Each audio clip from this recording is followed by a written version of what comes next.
heart, the soul of the Cayman Islands. For the Record is brought to you by Vamped Motors, the only authorized Ford and Toyota dealership serving the Cayman Islands. Coca-Cola, available across the Cayman Islands from Tortuga distributors. Accept no substitutes. Taste the feeling with Coca-Cola. Brand Source Home Gallery, inspiring luxury. MedLab in Smith Road Plaza, your complete medical laboratory solution. Call 949-7331. West Bay Pharmacy, taking care of your health. This is For the Record with Ort Connor. Coming to you live from Radio Cayman Studio. For the Record. For the Record. For the Record. Hear from your government officials, independents, and the opposition on issues that matter to you. For the Record. Engage in an open dialogue between residents and lawmakers. For the Record. For the Record. For the Record. Informative, impartial, insightful. This is your talk show. 1-800-534-8255. Your calls, your input. This is For the Record. And now, your host, Ort Connor. Good morning, good morning, good morning. O land of soft, fresh breezes and verdant trees so fair. Today is Monday, the 14th day of February 2022, right here in the Cayman Islands. Of course, Monday the 14th, Valentine's Day. So happy Valentine's Day to everyone. I also hope and I trust that everyone had a restful, peaceful, enjoyable weekend. Those of you who are on the roads of the Cayman Islands, we urge you again to please ensure that you observe the rules of the road. Remember, the life you save may be your own. For those of you who are celebrating a birthday today, we want to wish you a happy birthday, or if you celebrated one over the past few days, a belated happy birthday to you as well. Those of you who have lost loved ones, again, we want to express our sincere condolences to you. We hope and we trust that your faith will help to carry you through these extremely challenging times, and also that the memories of your loved ones will be a blessing to you. Those of you who are ill and are either at home or at a medical facility, we wish you a speedy recovery. So, folks, I want to thank you for allowing Radio Cayman, and by extension For the Record, into your homes, into your vehicles as you traverse the busy roads of the Cayman Islands, into your places of work, wherever that may be. As you know, For the Record is a show produced by the staff and management of Radio Cayman, and it is geared towards keeping you abreast of issues as they arise and play out on the local, regional, and international scene. I'm your host, Ort Connor, and you're welcome to join me every Monday, Wednesday, and Friday from 7:30 a.m. until 10 a.m. During that period, our phone lines are open. You can call us on our toll-free number provided courtesy of Flow. That toll-free number, 1-800-534-8255. You can also call us on 949-8037 and 949-6990. Email us at fortherecord, one word, fortherecord at candw.ky. WhatsApp us, 925-3261, where you can send us a text message or leave us a voice note, the contents of which will be played during the course of the show. And, of course, you can follow us on YouTube simply by subscribing to Radio Cayman live stream.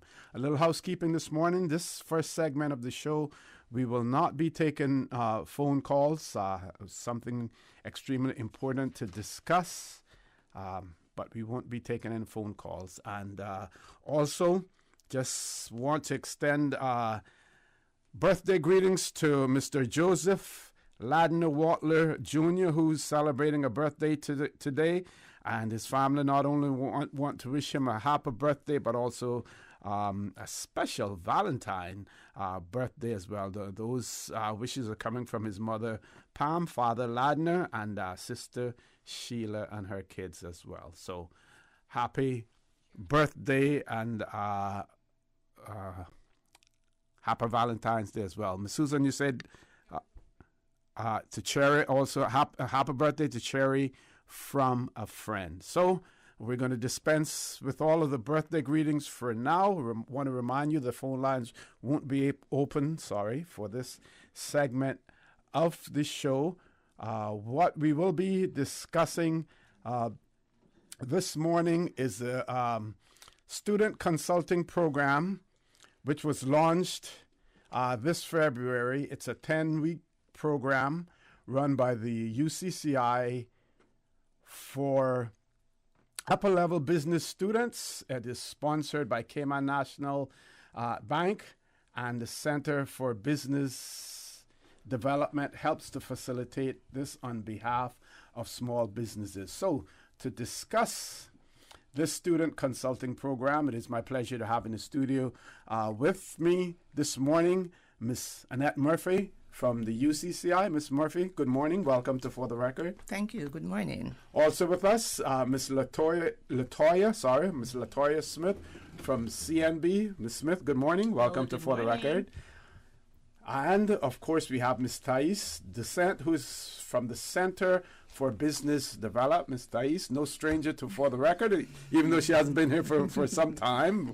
Good morning. Welcome. Morning. Thank you for having me. And, of course, last but not least, Mr. Jonathan Woods, who's a UCCI student who's participating in the program. Let me repeat that. Mr. Jonathan Woods, yes, the sir. UCCI student who's participating in the program. Mr. Woods, good morning. Good morning. Welcome to For the Record. Thank you.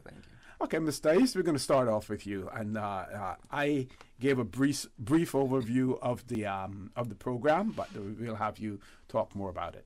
Sure.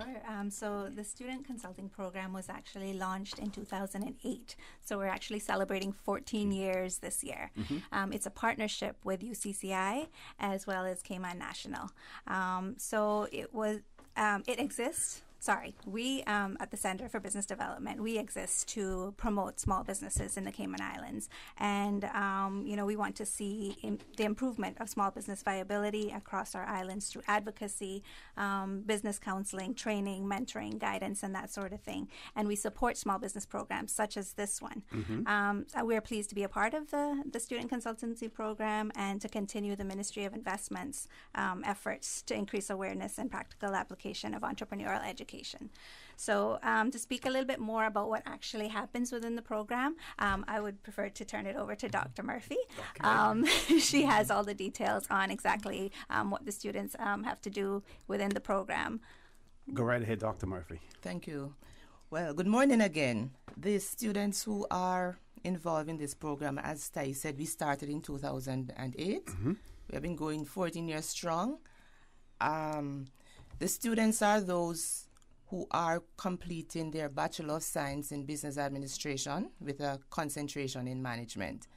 So they are actually at the upper level. In their final semester, that's when they should be doing this course, which means all the knowledge they would have acquired over the years of study this is going to be a part of the culminating activity for them. So they are enrolled in the course that's specifically entrepreneurship and small business management.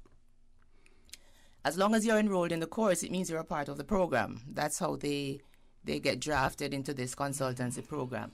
It was an excellent collaboration that started in 2008 when we were approached by it was actually the Cayman Islands Investment Bureau at the time.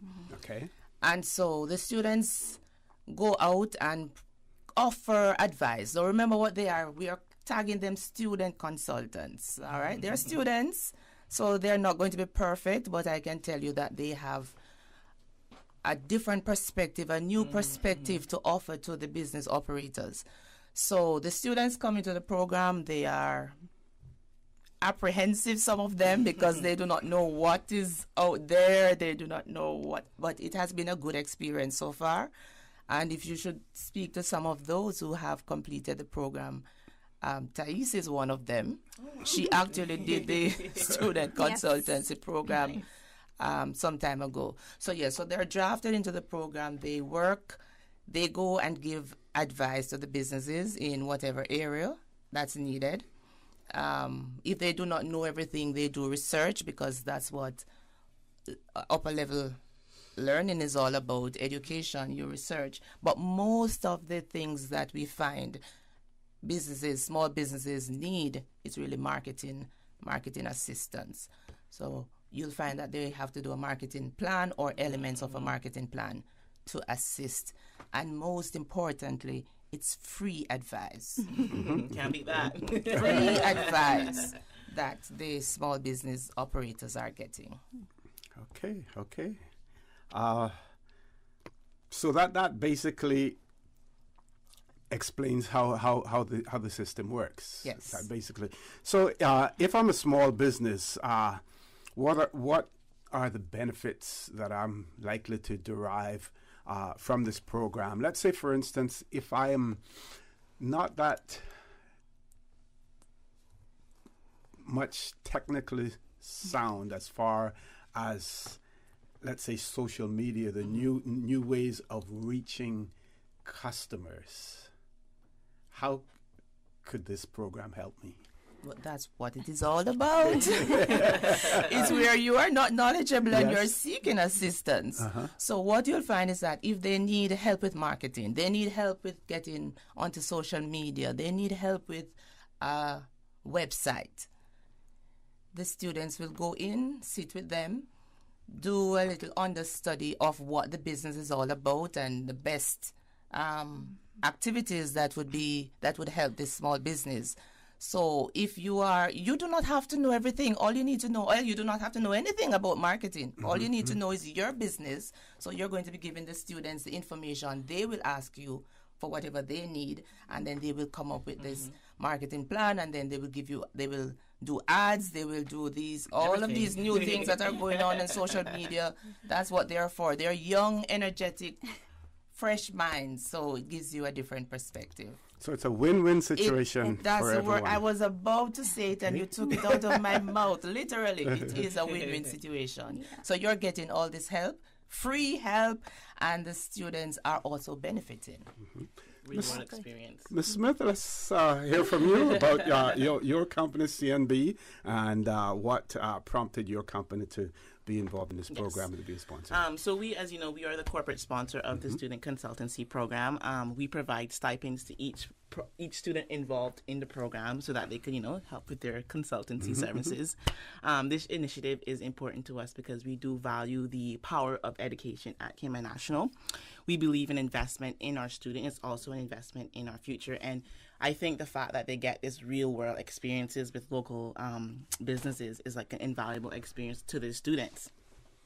So ever since the inception of this program back in 2008, as I said, we have been committed to ensuring the continued success of this program because again, education is the power. We want them to leverage the power of education. So that's why we back and support this program to 100%. Okay. So this is a good juncture for us to take a commercial break. Folks, please stay tuned. For the record, we'll be back shortly. We're discussing the Students Consulting Program, which has been in existence now for 14 years. It is sponsored by Cayman National Bank. The conversation is taking place with Miss Annette, or Dr. Annette Murphy from the UCCI. Miss Latoya Smith, you just heard her voice last. She's from Kmi National Bank. Miss Thais Duscent, who's from the Center for Business Development, and one of the students at UCCI, Mr. Jonathan Wood. So please stay tuned. For the record, we'll be back shortly. The Cayman Islands boasts of a long, colorful, and rich history. In tribute to our roots, Radio Cayman, the voice of the Cayman Islands, is pleased to bring you the Historical Vignette Series, brought to you by Rotary Central. For more than 110 years, Rotary members have used their passion, energy, and intelligence to take action on sustainable projects. The Cayman Islands, he hath founded it upon the seas.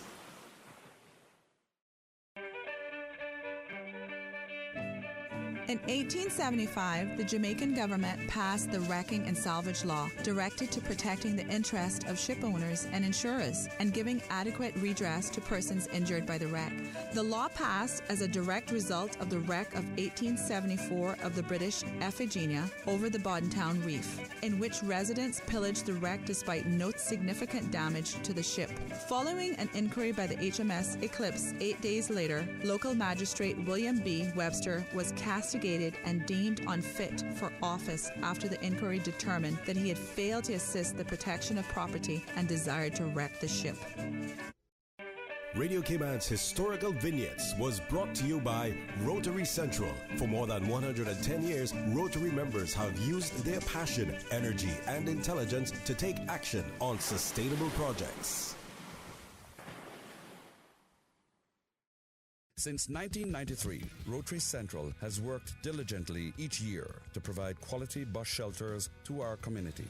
A traveling convenience to our school children, the elderly, young people going to work, guest workers, and visitors using the public bus. We, Rotary Central, help you, our advertisers, make it happen. Your marketing dollar travels a far way, positioning your message, your product, your services, your presence in over 83 bus shelters. Every dollar you spend, every advert you place helps to build another bus shelter, providing modest comfort for Cayman travelers. Reserve space now on the only billboard medium in the Cayman Islands. Email rotaryshelters@gmail.com. rotaryshelters@gmail.com. The Bus Shelters, a partner in community convenience. Another inspiration program by Rotary Central Cayman Islands. Thinking of getting a hybrid but don't know much about them? Vamp Motors has 3 great reasons why you should own the Toyota CHR. Hybrid save fuel, run cleaner, reduce CO2 emissions, and even recharge their batteries while being driven. So there's no need to plug in a hybrid, making it both economical and fun to drive. And you don't have to replace your battery every 2 years. The CHR Hybrid is reliable, providing up to 1 million kilometers on the same battery and engine. Oh, and now you can save $2,000 off the Toyota CHR, starting at only $33,500. That's way more than 3 reasons. True, but the best one is that it's on sale now. Test drive the Toyota CHR today at Vamp Motors, Walkers Road, while stocks last. For medical lab services in Cayman, go straight to MedLab. For a full range of medical services, pleasant, clean and comfortable environment, no long lines and affordable fees, visit MedLab at the Smith Road Plaza. Open Monday to Friday, 8:30 a.m. to 5 p.m. and half day on Saturdays. Call 949-7331 to make your appointments. For medical lab services in Cayman, MedLab. Ask our professional team about the benefits of cutting-edge technology with MedLab's new state-of-the-art digital mammogram machine. Are you feeling sick, but don't feel ill enough to go to the doctor? Ask your pharmacist for advice. Here at West Bay Pharmacy, our pharmacists have been trained to offer helpful, easy-to-understand advice on the treatment of everyday minor ailments for yourself and all the family. Anything from headaches, cough and sore throat, to cold sores, our pharmacists will know when medical help is needed and will not hesitate to refer you to your doctor if your symptoms demand it. Like doctors, our pharmacists have a professional code, which means all personal information you give them will be treated in the strictest confidence. Visit us today at West Bay Pharmacy, where we care about your health. This Valentine's, save 25% on new Tempur-Pedic or Sealy mattress. Yes, 25% off plus free delivery on mattresses, adjustable bases, and foundations during Brand Source Home Gallery Valentine Tempur-Pedic and Sealy mattress sale on now. Select from firm, medium, soft, and pillow top in all sizes. Hurry! Sale ends Saturday, February 19th. Brand Source Home Gallery, Dorsey Drive. Call 949-5000 for details. What's that? No sugar, same amazing taste? Coca-Cola Zero Sugar is here to stay. Classic taste, pure satisfaction. Be sure to stop into any Tortuga location and get your own case of Coke Zero. Or grab an ice-cold one straight from the cooler. Brought to you by Tortuga Distributors Limited. Coca-Cola, taste the feeling, Cayman. System 1 loaded. 1-800-534-8255. What is on your mind when it comes to the government, independence, and the opposition? Issues that matter to you. 1-800-534-8255. Waiting to hear from you. For the record. This is For the Record with Ort Connor. Good morning and welcome back to For the Record. We're discussing the Student Consulting Program. A wonderful collaboration between the UCCI, a government department also, as well, represented by Ms. Thais Ducent from the Center for Business Development. The private sector actor in this collaboration is Kmi National Bank. And they're represented here on the show this morning by Ms. Latoya Smith. Of course, UCCI is represented by Dr. Annette Murphy.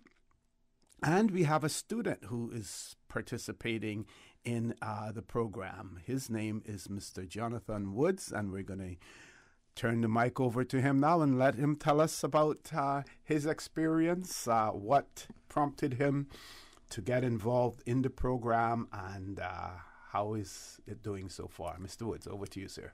Yes, sir. Thank you again for having me. So, like I said, I'm on my last year of my bachelor's degree at UCCI, and I'm doing a concentration in management, and the overall thing is business admin. So, by it being my last year, as Dr. Murphy said, I have a lot of experience, or I should say student experience, on the subject. So now it's time to apply it to the real world. So, as I said, we're a consultancy. That means we will give you advice, free advice, on what we think you can do to improve your business. So the businesses can choose whether or what they would like the students to consult on. So for example, if they said brand awareness, how would we increase the business's brand awareness? And obviously you can see how the businesses are benefiting from us giving free advice, but how are the students benefiting from this experience? And this is basically, it allows the students to get free, practical experience, and they get to apply stuff that they learned in school into the real world and see if it works. So for me, who wants to become an entrepreneur, this gives me an advantage on the future, and it's a head start into be able to know how a business works and how I can apply my knowledge and skills onto business to make it grow and develop.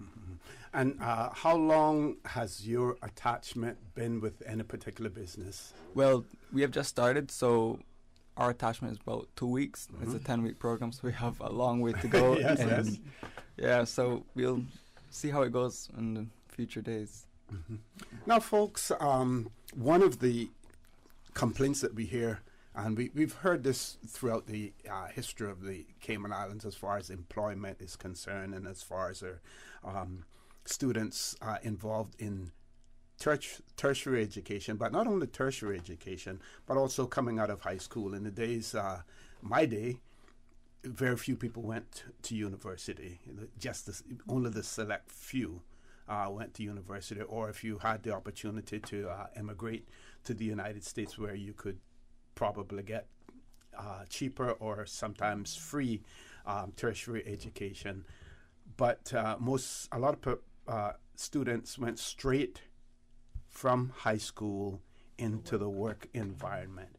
Nowadays, we hear more and more Caymanians complaining over the fact that they do apply for jobs, and the first thing that they're told is that you don't have the experience. So right away, they find themselves at a disadvantage when it comes to that. Again, how does would this program help to improve that situation? Well, one of the things, it's a practical program, so they do go out and they give advice, but there are some persons who actually take on what is given. So if they're leaving the university, let's say there was no experience, going on the entrepreneurship, the student consultancy program, if they get a chance to do a business plan, if they get a chance to do a marketing plan, if they get a chance to do a human resources audit, that is giving them experience. These are things that they can write on their resume. Not many persons who have been there working for years can complete a business plan. So the students do get their hands on. So it is invaluable information that's been given to them. And from a different perspective as well, if you're a student, you're interested in going into entrepreneurship, that's like your dream, and this is what you want to do. Taking this program, I found, because I did take the program, I was interested in entrepreneurship. It gave me a completely different perspective on being an entrepreneur. You get to see, firsthand what it is like, the things that are involved, the hard work that really comes with being an entrepreneur, things that persons may not appreciate being on the outside looking in. And it did give me that different perspective, and actually really made me consider, is this something that I really want to do? So it does give students that opportunity to see it firsthand, and actually, apply the knowledge that they have and so on into helping that business owner. Okay, I'm going to go back over to the sponsor, Kmi National Bank. Last week on my show, we had various discussions, and there was a discussion about a carve out for certain occupations or industries in the Cayman Islands, and that discussion had to do with real estate agents. And it was pointed out, I shared with my audience the deputy governor's position that they want to reward companies that are more involved in the training of Caymanians. And their government is now looking towards an accreditation program whereby those companies that positively contribute and positively influence the employment of Caymanians, or even the preparation of Caymanians for employment, will certainly benefit. I would imagine that this would be a situation where Kmi National Bank should benefit from that because of your participation in the program. Yes. So we are involved in a few educational initiatives. Again, one being the Student Consultancy Program, because we truly believe in the value of education and the power it has for our young people. So there are a few initiatives that we have been going in regards to education-wise, with the student consulting programs being one of them, and we're constantly looking to invest in our community, invest in our country, and invest in our young people. So that possibly would benefit Kmi National, yes. Mm-hmm. Excellent, excellent. Do we have a question from someone here on this? No, this person wants to send a birthday greeting out, so we'll do that later. Okay, yeah. Mr. Connor. Sure. If I could just add to what we were saying earlier about students getting the experience, more and more you find that the university takes on or considers the needs of the society and the industry. So you'll find students doing work experience. They will do internships, and that helps a lot in terms of getting experience. So this that we do cater to what is happening out there, the needs. So I think you'll find that they're getting more and more experience than in days gone by. Yeah, and I think just everybody in general, because I didn't do my bachelor's here, I did my associates at UCCI, but prior to that I was enrolled, actually we were the pioneer group for the SciFec program. I don't know if you guys know, we were like the first group of students, and we actually got like really cool work experience. Like we got to go I went to a doctor's, because at the time I wanted to be a doctor, but I went to go to a doctor's office, and I got really good experiences.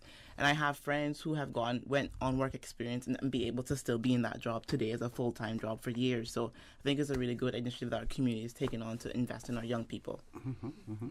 To add to that as well, me personally, I have done a class, and I was an intern at the Cayman Islands government for 3 months. So that was vital to my development as well. Oh, no. So they're getting experience. Yeah, we're getting it. Okay, so we've reached that point in time where we're going to go to our 8 o'clock news. When we return, the conversation will continue, so please stay tuned. For the record, we'll be back immediately after the 8 o'clock news. Thank you, Mr. Connor. And studio time now by Foster's is 7:59. At Foster's, you'll always find the biggest specials on the products you love. Like Tostitos chips, $3.79, save $1.90. Organic Valley extra large eggs, just $5.79, save 80 cents. And Scottish salmon fillets, flown in fresh 3 times a week, for just $15.99 per pound, save $6. Price is good until 23rd February 2022. You'll even get more great specials in store, or visit fosters.ky for our online catalog. Foster's, better prices because we care. The voice of the Cayman Islands. 89.9 FM in Grand Cayman and 93.9 FM in Cayman Brac and Little Cayman. Silver wings shining in the sunlight. Radio Cayman. From district to district, moving through the waters to Cayman Brac and Little Cayman. Your station, your voice. All things Cayman. One radio, many people. This is home.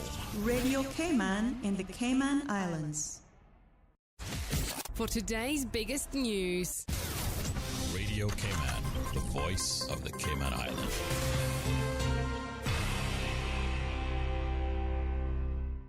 With your latest news, I'm Carsley Fuller. As part of government's year-long schedule of events and initiatives to celebrate Her Majesty the Queen's Platinum Jubilee, the Ministry of Sustainability and Climate Resiliency is launching an ambitious national tree planting project to create a living legacy that honors the Queen's leadership and benefits future generations.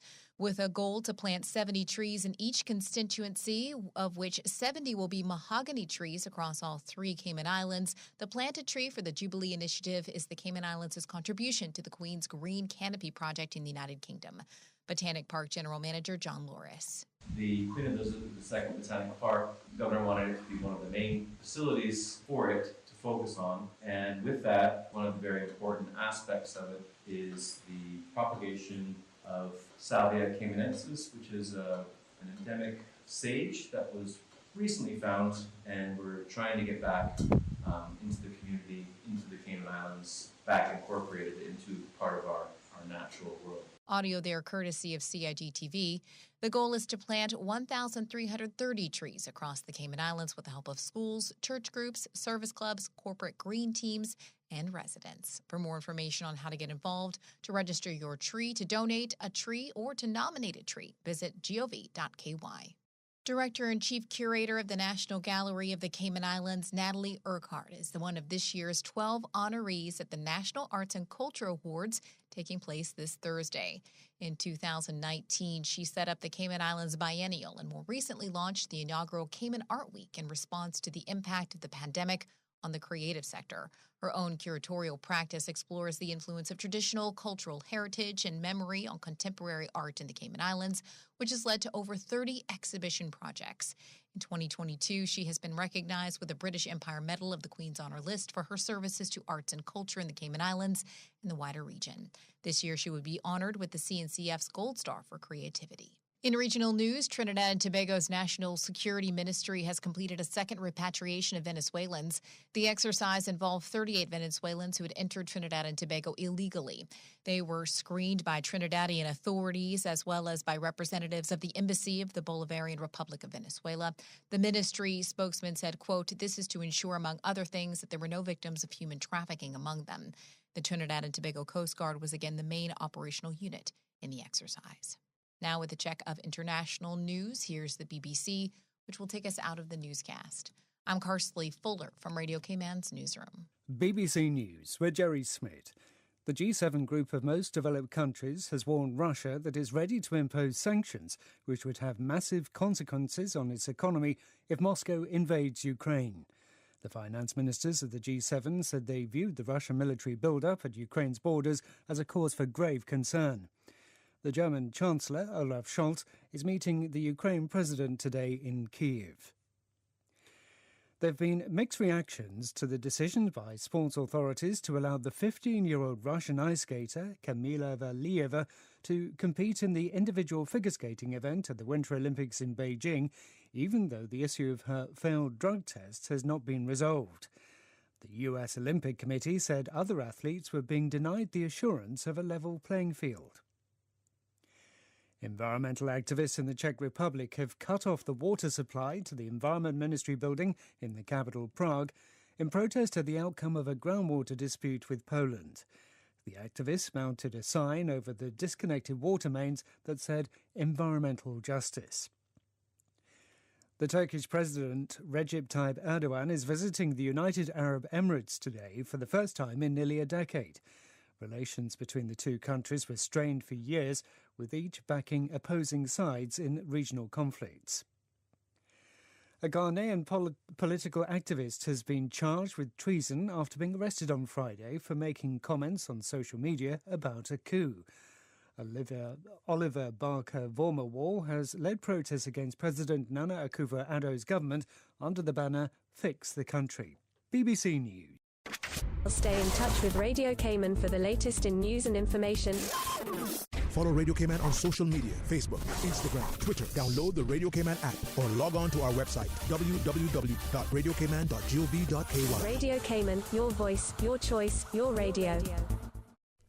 CUC advises customers on Water Key Road in Cayman Kai that they will experience interruptions to their electrical service on Tuesday, February 15th between 8:30 a.m. and 4:30 p.m. Areas affected include all of Water Key Road and Finger Key. Motorists are asked to drive with caution when utilizing Water Key Road, as CUC will have a number of vehicles and personnel in the area and will be required to temporarily block one lane on sections of this road. CUC apologizes for this interruption, which is necessary to facilitate required overhead infrastructure upgrades to provide our customers with safe, reliable, and efficient power. For more information on the outage, please contact CUC's customer service team at 949-5200 or email service@cuc.ky. Excuse me, I noticed you from afar. Really? Me? Well, not you. The KFC sandwich you're eating? Oh, Zinger. Sorry, I'm not trying to be funny. No, it's called the Zinger Sandwich. Crunchy, juicy, 100% chicken breast, crisp lettuce, sweet mayo on a seeded bun with a little zing. KFC's chicken is not factory breaded, frozen, and refried like the Burger Boys. Customize your KFC Zinger and dip it in barbecue sauce. Wow, now I'm starting to notice you too. KFC, it's finger licking good. Your Radio Cayman 6 p.m. news, Monday through Friday, is brought to you by Logic, your life connected. The 8:12 a.m. weather report, brought to you by CG Britcay, where people come first.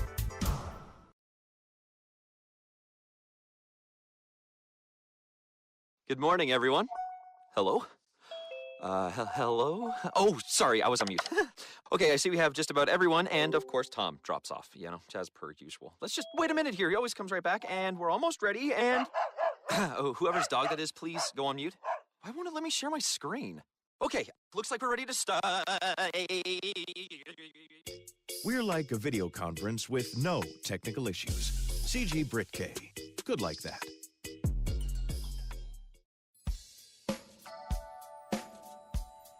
Good morning. Let's take a look at the latest weather report. Current temperature is 75 degrees. Relative humidity is 80%. The barometric pressure is 30.08 inches and holding steady.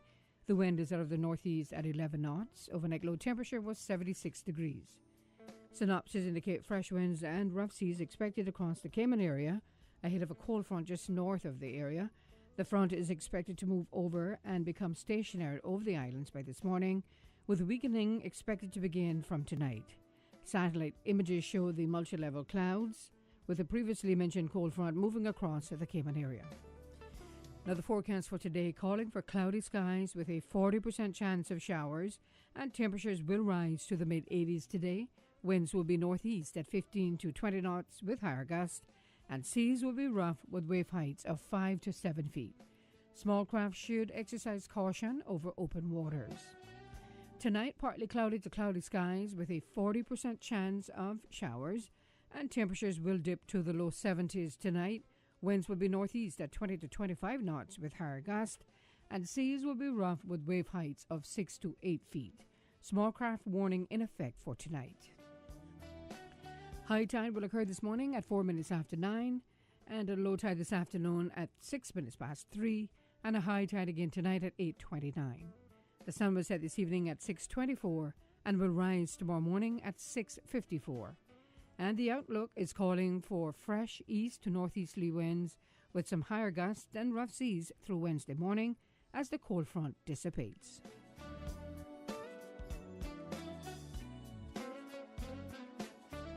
The 8:12 a.m. weather report, brought to you by CG Britcay, where people come first. Good morning, everyone. Hello? Hello? Oh, sorry, I was on mute. Okay, I see we have just about everyone, and of course Tom drops off, as per usual. Let's just wait a minute here. He always comes right back, and we're almost ready, and... oh, whoever's dog that is, please go on mute. Why won't it let me share my screen? Okay, looks like we're ready to start. We're like a video conference with no technical issues. CG Britcay. Good like that. The traffic report is brought to you by Subway. Planning a meeting, event, or office celebration? Visit subway.ky to place your catering order today. Top of the morning to you. Let's take a look at what's happening on our roads. Busy traffic coming from the east on Shamrock Road, the Linford Pearson Highway, as well as on Crew Road. And heading east on Crew Road is moving on moderately. Traffic on the West Bay Road in front of the Ritz is moving on moderately as well on the West Bay Road. Light to moderate traffic flow on Owen Roberts Drive, and traffic is flowing at a good pace on Godfrey Nixon Way at Eastern Avenue. From the West Bay four-way stop, traffic is moderate and light to moderate traffic flow on Owen Roberts Drive. And on North Sound Road, traffic is stationary and moving along moderately in some sections and steady in other sections. That's what's happening on your roads. Join us again at about 10 minutes after 12 o'clock. We'll give you another traffic report. Have a good morning and drive safe, Cayman Islands. Subway makes it easy for you to stay on top of your health and wellness goals with our Fresh Fit menu options. Choose from 5 Fresh Fit Subway sandwiches with only 450 calories or less per 6-inch sub. Turkey breast, veggie, oven roasted chicken, Black Forest ham, sweet onion chicken teriyaki, or make your 6-inch Fresh Fit sub into a salad or wrap prepared with fresh vegetables. For a full menu and nutritional information, visit subway.ky. Subway. Eat fresh. The traffic report is brought to you by Subway. Planning a meeting, event, or office celebration? Visit subway.ky to place your catering order today. Since 1993, Rotary Central has worked diligently each year to provide quality bus shelters to our community. A traveling convenience to our school children, the elderly, young people going to work, guest workers, and visitors using the public bus. We, Rotary Central, help you, our advertisers, make it happen. Your marketing dollar travels a far way. Positioning your message, your product, your services, your presence in over 83 bus shelters. Every dollar you spend, every advert you place helps to build another bus shelter, providing modest comfort for Cayman travelers. Reserve space now on the only billboard medium in the Cayman Islands. Email rotaryshelters@gmail.com. rotaryshelters@gmail.com. The Bus Shelters, a partner in community convenience. Another inspiration program by Rotary Central Cayman Islands.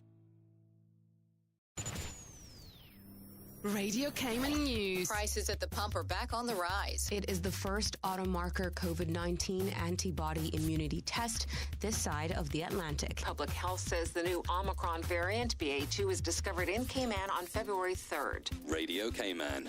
Your voice, your choice for today's biggest news. For the record, with Ort Connor. Initiating system. For information that matters. For the record, with Ort Connor. Continues right now on Radio Cayman. Good morning and welcome back to For the Record. Before I reintroduce my guests, I just want to share this with you. One of our listeners wanted to give a big shout out and happy birthday greetings to Alamis Seymour Jr. It's coming from his daughter Latoya Seymour. Grandchildren, Brandon, Joshua, Amelia, and Callum, who's in England. So, Lamy Jr., happy birthday to you as well. And Mr. Jonathan Wood, your uncle, wants to give a big shout out to you as well. And that's your uncle, of course, is Mr. Jeffrey Wood.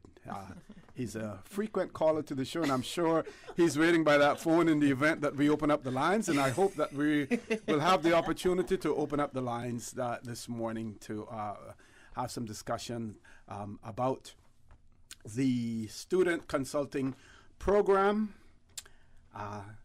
Taking place in a discussion here is Dr. Annette Murphy from UCCI, and she's the coordinator, of this program.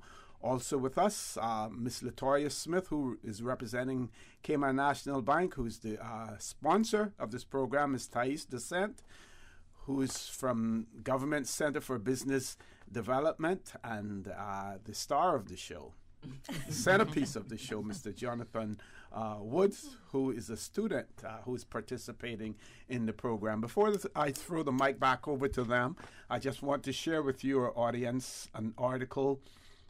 This one was from Loop Cayman, 2018, and it's headed Participant Levels Soar for UCCI Student Consulting Program. And it says that participation levels are, at that time, were at an all-time high for an annual program that offers small businesses free and confidential advice, which launched in mid-February. Now, in its 10th year, that was in 2018, the Student Consulting Program partners with small businesses with upper-level business students of the University College of the Cayman Islands. It's a joint partnership between the Ministry of Commerce, University College of the Cayman Islands, and Kmi National Bank. Goes on to say that in 2018, that year, marked the highest student and business participation rate, with a total of 19 students and 7 small businesses. It is also that year was also the first year that some of the small businesses have been owned by alumni of UCCI, and in another first by a teenager as well. So that was in 2018. Dr. Murphy, I don't know if you want to comment on 2018. Well, yeah. We always want to look forward rather than backwards, but sometimes they say in order for you to know where you're going, you got to know where you came from, right? Yes, that's true. It was, and it still holds the record of 19 students with 7 businesses. Because normally when they go out, we would pair. We'll put them in teams of 3 or 4, but it depends on the number of businesses we have. Mm-hmm. So the 19, that still stands. The first year we started in 2008, we had 5 students. We have not gone below 5 any year, but we have 5 students. We can only do maximum 2 businesses because you do not want to send any student out by his or herself. So they go in teams. This year we have 12 students, and we're actually doing 6 businesses. So they go out in teams of 2. So that's a good, this year is actually good because we have never done 6 businesses apart from that 7 in 2018. Yeah, so the number grows. So when you total the number of small businesses that have actually benefited from the program, to date there has been 48 small businesses that have benefited from this program. Okay. So I think that's a significant number and something to be proud of. It is. And can we talk about some of the feedback that you receive from these businesses during the program and afterwards, if you in later years, whether or not you do hear from them again? Well, yes, I can tell you that we had one participant when we assisted that individual. The following year, she applied again. We assisted her. The 3rd year, she applied again, and then I had to say, no, man, we have to give somebody else a chance. That tells you that she was satisfied. Really? She was getting assistance in different areas, so it's always good. There's also another testimony I can say. When I reached out to some persons, because we were doing an assessment, and I reached out to some business operators who had benefited in the past, and there was one who said when she got the list from the students, she got 13 recommendations, and she said she felt insulted, as if to say, what have I been doing all this time? Are you giving me all these recommendations? 13 recommendations. And she said one day she thought about it, and she said, what's the harm? And she implemented 9 of the 13. And she said her number 1 competitor went out of business. Wow. She felt bad. It was mixed feelings because you want to make sure that everybody's there and thriving, but it was successful for her. So that was a big, big testament, I think, to the value of the program that we offer. Okay. So, Mr. Wood, tell us about the time spent with those companies. You know, what you do, how much time you spend there, what sort of rapport you have with the owners of the company. So in these times, it's hard to meet face to face with the company owners. So now we're using or taking advantage of doing it virtually. So at the moment, we meet once per week, discussing our future plans. We haven't implemented any plans. As we move forward, we'll implement more times of meeting, and it's anytime that's required or anytime that we feel that it's necessary to meet in order to discuss problems or consulting on certain issues or what they would like to be done in that area that we're working on. And you have to remember too that they've just started last week. Yes, that's right. Only 2 weeks, yes. And when I did the program, because I was involved in the program several years ago, not going to say what year, but when I was involved, we did meet with the business owner at the premises at least once a week. So we went in, we spent a couple hours every time just learning the business, the ins and outs, in order for us to be able to understand the issues that the business owner was having, to then be able to give recommendations and so forth. So it does take time. You do have to plan around the business owner's schedule because they are extremely busy, but we did commit to meeting once a week. Okay. We don't want to leave CNB out of the conversation. Anything you want to add to that, Ms. Smith? No, I mean, I think they covered everything. Because we're involved, as I mentioned before, we provide stipends to the student, and we're involved from an observational standpoint. So at the end of the 10-week program, we're invited back to sitting on the presentations, so we're on the sidelines watching and cheering on. Okay. Now, so suppose this is a hypothetical situation, and the student consultancy program were to recommend to one of their clients, we believe that you need some sort of either financial advice or financial backing. How can we link CNB with that as far as small businesses are concerned? That may be out of your pay grade. It might be out of my pay grade, but as I previously mentioned, so each year a Kmi National representative is involved in the program from an observational standpoint. So last week, Dr. Murphy invited me to the introduction where we introduced everybody and stuff, and then at the end of the 10 weeks, we'll be invited back.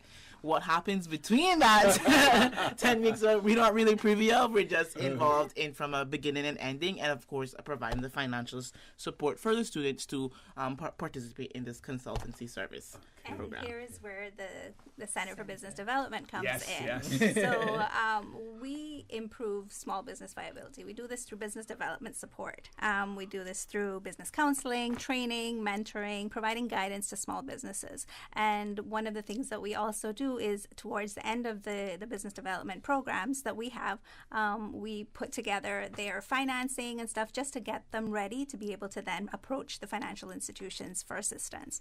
So when there are situations that small businesses do require financial assistance, we'll help them put everything in order for them to then approach the financial institutions. Okay. Yeah. Okay. Now we know also that sometimes businesses have challenges just navigating the regulatory environment that is in the Cayman Islands, and more in terms of KYC, know your customer. We now have data protection legislation. How does that, Dr. Murphy, change the landscape in terms of what your students, have to offer to businesses? They also have to continue to be updated in terms of what businesses are required, not only in terms of their bottom line, but also the environment within which they operate. So the students know that whatever happens within their consultancy activities remains confidential. So it's nothing that they do not even discuss this with the other teams. It stays within the confines of their team, and then I would have privy to the information. final presentations that they do, we have it where all the teams are represented and all the businesses. That's where a problem would come in. So we have to ensure that whatever happens and whatever is released, the business operators are comfortable with it. So we will not release any information in the presentations without having this gone through the approval or having received the approval of the small business operators. So if they're okay with it and they have consented to that, then it means nothing would be divulged that they are not aware of. So the data protection is that they're not going to be going out there and using any information. It's going to be what is given to them, what is agreed on, and that's the information that they will release. What can we talk about some of the challenges in the Cayman Islands that small businesses, either individually owned or those with, let's say, less than 5 or 10 employees, some of the challenges that they face, Ms. Thais? Right now, especially because of COVID, we've been seeing several different challenges. We know that small businesses are the lifeblood of any community, of any economy, and thousands of jobs, hundreds of jobs in Cayman are dependent on small businesses and them staying open. So the challenges that we've seen is persons are unable to pay for their employees. Right now, they're not getting the customers that they were used to getting before COVID. So we're seeing a lot of that, and we're having to assist businesses in pivoting to the domestic market, especially if it was something that, tourist-related business.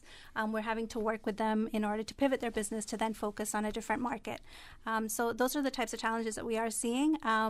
We have also been offering grants to businesses that fit certain criteria.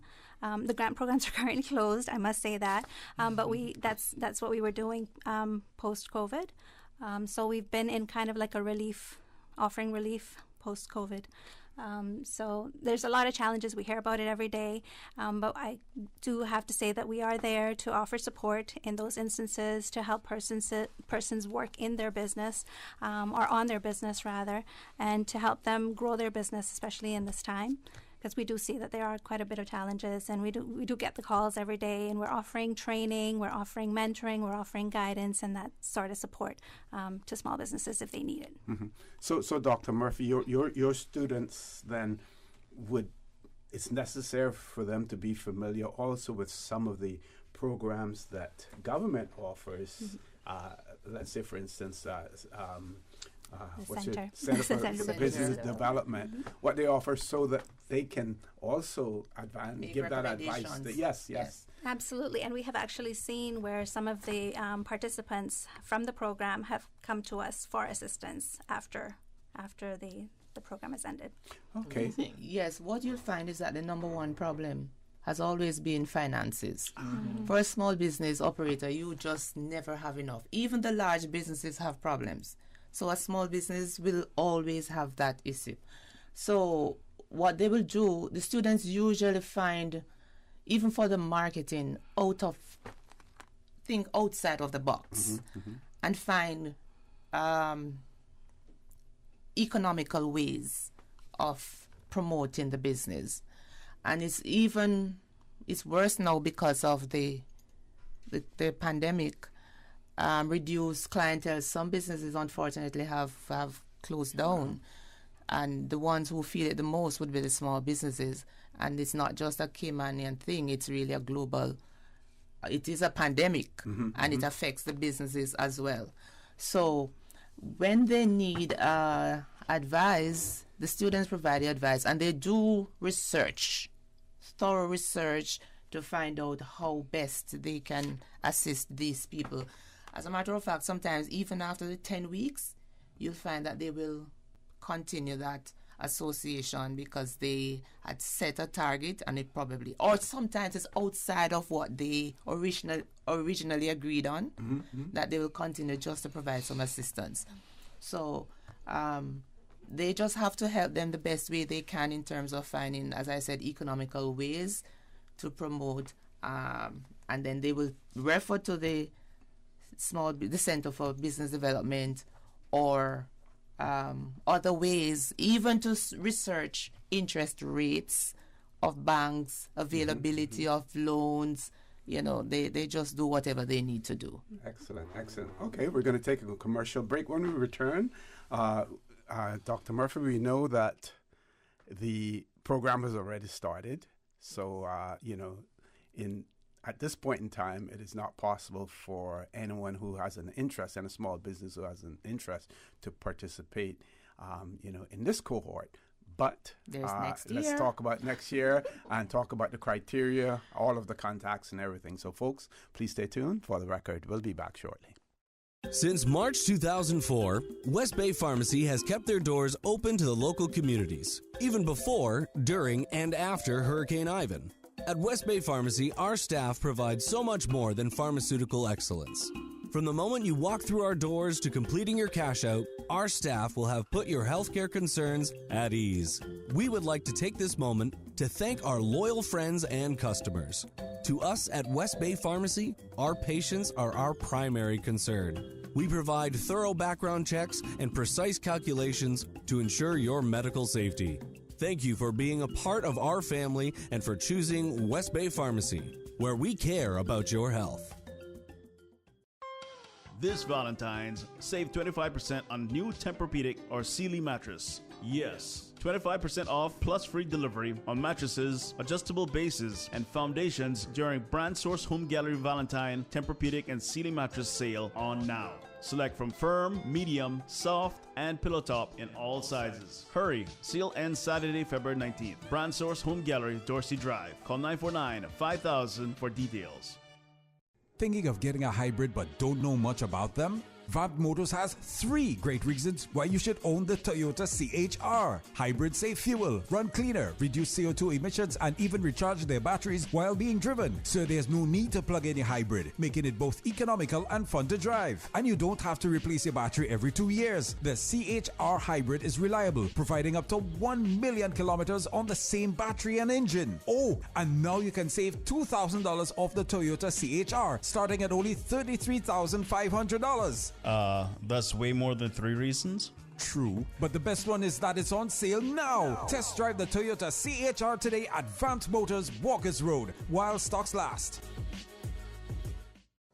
Tune in every Monday through Friday at 12 p.m. for Radio Cayman's Midday Newscast. Radio Cayman, the People's Station, your trusted official source for the latest news. The 12 p.m. news is proudly brought to you by Health City Cayman Islands. World-class healthcare within your reach.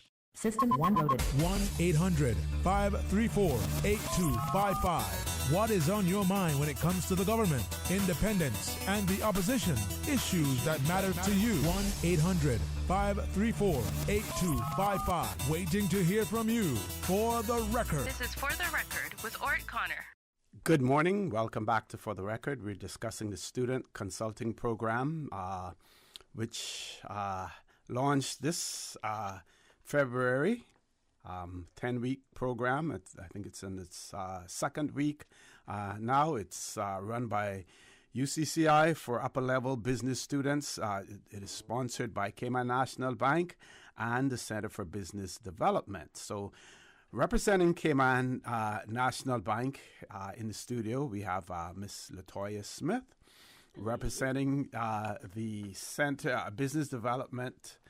for Business Development, Ms. Thais Descent. Representing UCCI, Dr. Annette Murphy, and student representative and current participant of the program, Mr. Jonathan Woods as well. So, Dr. Murphy, I want to talk about if I'm interested in the program, what do I do? Well, normally at the beginning of the year, in January, let's go back. From October or November, I would reach out to Thais to remind her that spring semester is coming up. Mm-hmm. So we need to be promoting this program because the center would be the place where Thais does that. So we have a database of thousands of small business clients, which we promote the program to. We also post it on our Facebook and our Instagram, just to get the word out and to get some businesses enrolled in the program. And like Dr. Murphy said, it is around January that we do the promotion starts. So yeah, this program, unfortunately, it's closed for this year. No more small businesses can enroll, but we definitely will, accept persons for next year. Okay. And what is the selection process like? What can you talk a little bit about that, or is that a trade secret? No, not really. But I must also add that sometimes we do not get enough applications, strange as it is, in the time frame that we need, because the students have to be out there for 10 weeks. The semester ends in the end of April. So we have to make sure that they start first week of February. So if the applications do not come in by then, we do not have sufficient businesses. However, the students have been superb. They have been the ones who, when we are not getting the applications coming in, as soon as we start the class of the semester, I will give them the information, and this is what we need. We need small businesses. Do you know, as a matter of fact, we have students now, current students, not just alumni, who are involved in this program as a business or as an Mm-hmm. entrepreneur. There is one such person, and there were other students who are in the program. They're also entrepreneurs. Nice. So we could have used their businesses as well. So it was actually oversubscribed this year. So we had to just eliminate. So basically what I have to do sometimes is I call the business operators and let them know what the program is about, because I find that sometimes there is a misunderstanding. They submitted application, but they thought they were just getting an intern. There was someone last year two persons we had to pull because they thought it was a store, and not going to say which store. It was a store, and they thought they would get the person to come in to do sales. And I said, no, that's not what they're doing. So, and the time is of the essence. So you have to, as an entrepreneur, you'll have to have the time, or somebody in the organization dedicated to spending the time with the students to give them the information that they need. Yeah. So then I would call them and just find out, tell them about the program. Are you still interested? And then they will say yes. And then sometimes the issues are really vast, or several issues, and it would not be able to resolve those within a 10 weeks period. So then I would have to say, okay, we can do point 1 and point 2, and then they will say they're fine with that, or we can only do one thing, just a marketing plan, because that takes forever. So it's through conversation with them, and then I will just have to, and then last but not least, it might be on a first come first serve. Then if after elimination and then they're left there and I still have more than we need, then I would have to go with the first come first serve. One issue that comes to mind for me, and this has to do with my past experience in the immigration department. We know that many businesses rely on foreign workers going through the work permit process. And I have seen in the past just the mere inability for a business to write a proper cover letter explaining the need for a work permit, and the lack of that explanation means that they're unsuccessful in obtaining that work permit, which means that the business suffers because they're unable to get the employees that they require if they can't identify and acquire them locally. So things like writing cover letters, submitting the proper application form, ensuring that you have covered all of the bases as far as advertising is concerned. Those are, I found to be challenges for small businesses. Like I said, especially those that rely on work permits. Yeah, we at the Center for Business Development, we love to hear the feedback. We love to hear about what the challenges are, so that then we can put together programs or workshops or any kind of training that are needed in order to be able to tackle the issues that are highlighted. So we have access to all the other government agencies. If they approach us, they let us know what the issues are. We can then find a way to help them out. So if that is an issue, please, get in touch with us. We're located at Baytown Plaza. They can send an email, cicbd@gov.ky, or they can call us, 244-8009. Just let us know, if you're a small business owner, let us know what issues you are facing, and we would be happy to look at that and try to put together some kind of training or some kind of program, whatever it may be, to address the issues that you are facing. So let's use that scenario, Dr. Murphy. So if one of your students then were attached to a company that is having such a challenge or a challenge similar to that, how would it be approached? All right, so you have to remember that the students have the business skills. They have all the business skills. And they are going to be addressing the specific challenge that was presented in the application. They're not going to be, they would not know about that. However, there was one business who was HR challenges, and the student did quite a number of forms and everything and presented templates. So I'm sure that business operator is still using those templates because that was the issue that was presented to us. So unless we know, we cannot address. So you have to remember now they're offering business skills. Yes. So when you when you're canvassing the businesses and you're looking at them, you ask them also what challenges it is that they're facing, what are their problems.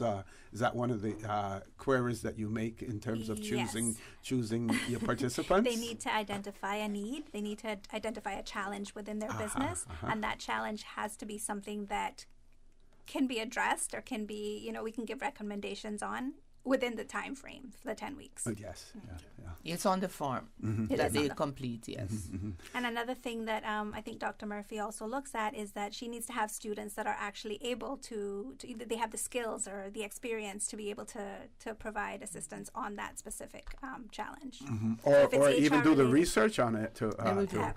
As long as it's business related. So you're talking about accounting, marketing, HR. Even IT spill off, because there are some things that they do courses in that. So the 10 weeks, do you find that is sufficient, or if you had a choice, would you extend it for a longer period of time, or do you find that those participants, the entrepreneurs, would prefer a longer period of time than 10 weeks? Usually, it's sufficient. Based on what? Because remember now, I would identify exactly what the issue is, and I say, okay, if it's too much, if it's going to be too much, the workload is going to be too much for them, or it's not feasible for it to be completed in that time, then I would have had to reduce what they were requesting. So it's usually okay, but also I've seen a few instances where the students have developed such a relationship with the entrepreneur that even after the 10 weeks, they could take on other projects and just help them with it. So that has been done. All right, we're going to take our last commercial breaks, and I know everyone was curious. We're going to be going until 9 o'clock. Time flies when you're talking about something that's interested. We only have about 15 minutes left in the show. We're going to take our last commercial break. When we return, the conversation will continue, so please stay tuned. For medical lab services in Cayman, go straight to MedLab. Blood test, x-ray and mammogram, all of that is MedLab. Affordable fees and friendly service, a full professional team. MedLab is always comfortable, MedLab is always clean. For medical lab services in Cayman, MedLab. Call 949-7331 and ask about MedLab's new state-of-the-art digital mammogram machine. What's that? No sugar, same amazing taste? Coca-Cola Zero Sugar is here to stay. Classic taste, pure satisfaction. Be sure to stop into any Tortuga location and get your own case of Coke Zero. Or grab an ice-cold one straight from the cooler. Brought to you by Tortuga Distributors Limited. Coca-Cola, taste the feeling, Cayman. Join the Alex Pantheon Foundation for our 5th annual Youth Mental Health Symposium, taking place on Saturday, 19th of February from 10 a.m. to 3 p.m., featuring an impressive lineup of speakers and panels discussing our theme, Thriving in Uncertain Times. This year's event will be streamed via the Alex Pantheon Foundation Facebook page. Visit alexpantheonfoundation.ky to learn more. Sponsored in part by Dart, 3T, Burger King, Popeyes, Tower, and Compass Media. Mama, Daddy, Anna, Uncle, please go get your COVID-19 booster shot and take care of yourself. You're the reason I got vaccinated. You must practice social distancing and proper hand hygiene and never forget your mask. Help me, help you. Get your COVID-19 booster shot and take care of conditions that make you vulnerable. Get boosted. We're in this together. Visit www.gov.ky/coronavirus to learn more. For the record, with Ort Connor. Initiating system. For information that matter. For the record, with Ort Connor. Continues right now on Radio Cayman.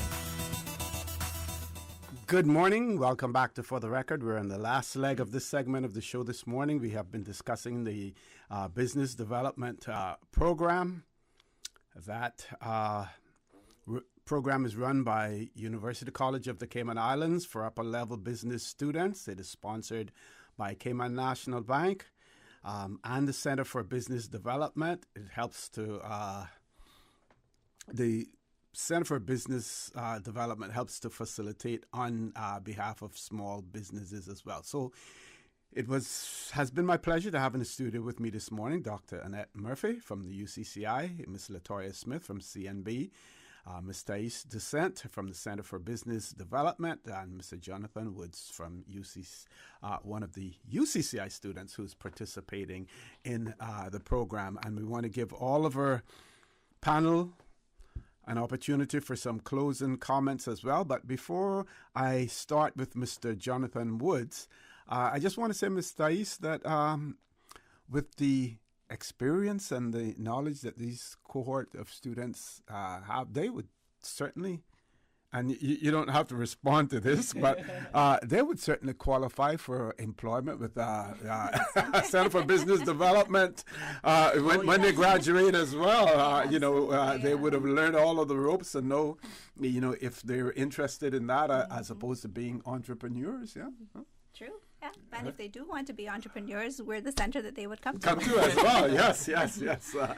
So, Mr. Jonathan, we're going to give you an opportunity for some closing comments. And, although it's only been 2 weeks so far, give us your assessment, of the program. And if you had to do it all over again, would that be your choice? So, lastly, I'd like to thank UCCA once again for giving me this great opportunity.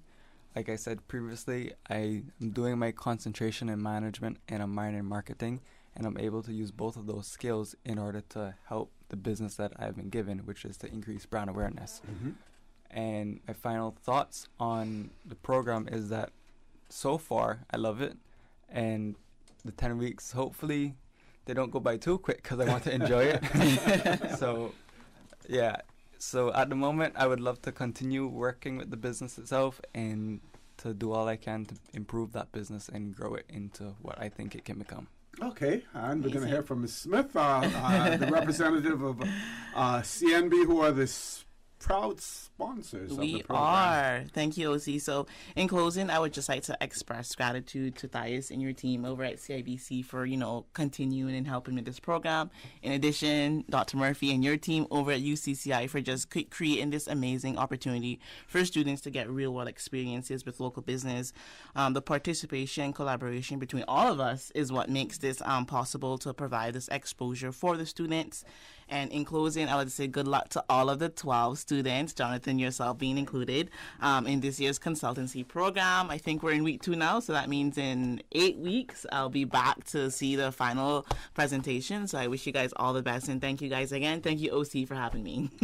Thanks for your sponsorship and being a good corporate citizen in the Cayman Islands as well. Dr. Murphy, over to you. And one more query that we have here, and it has to do with if a student, after the 10 weeks, do they get an opportunity if they wanted to do the program a second time to do it, or it's a one-shot deal? No, just of course once. Once.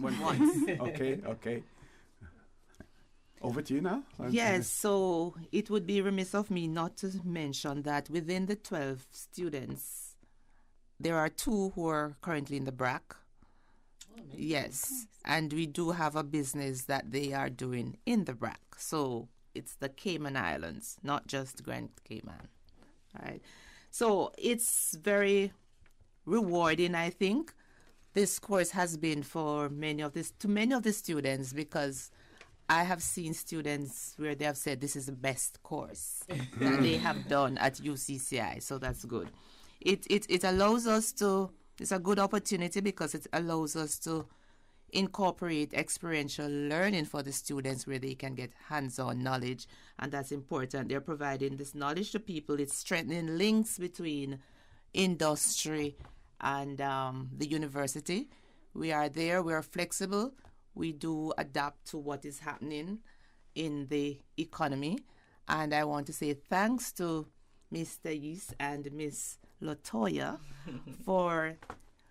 they're the representatives for the Business Development Center and CNB. Thanks for the continued support. Thais, how many years have you been with me? It's about 8 years About now. 8 years. Wow. We have been doing this together, Wow, yes. amazing. So the support has been good. The feedback from the students have been good, and they are ready and willing to do whatever they need to do to make their projects that they're working on successful. So I am confident that the business operators will be pleased with what they're doing as we continue to provide invaluable service to them. And thanks for having me here. Dr. Murphy, before we turn the mic over to Ms. Thais, this listener says good morning. They say they just tuned in to the program. They say that they're interested in this and that they're a student of UCCI and had a small business, and that's where they have had their challenges. So they have an interest in it. Now they say, they are a student at UCCI as well. So they're a current student. Right. So if they have an interest in the program. Sure, they can reach out to me. Mm-hmm. They can send an email, amurphy@ucci.edu.ky. Let me know, and I'll take all the information. Remember, this year is full, but there's always next year, God's willing. So we can ensure that that person is placed on the list. We're here to assist. Excellent. Ms. Thais. Well, the Center for Business Development, as well as the ministry under which it falls, the Ministry of Investment, Innovation and Social Development, is pleased to be a part of the Student Consulting Program again this year, and to continue the ministry's efforts to increase awareness and practical application of entrepreneurial education.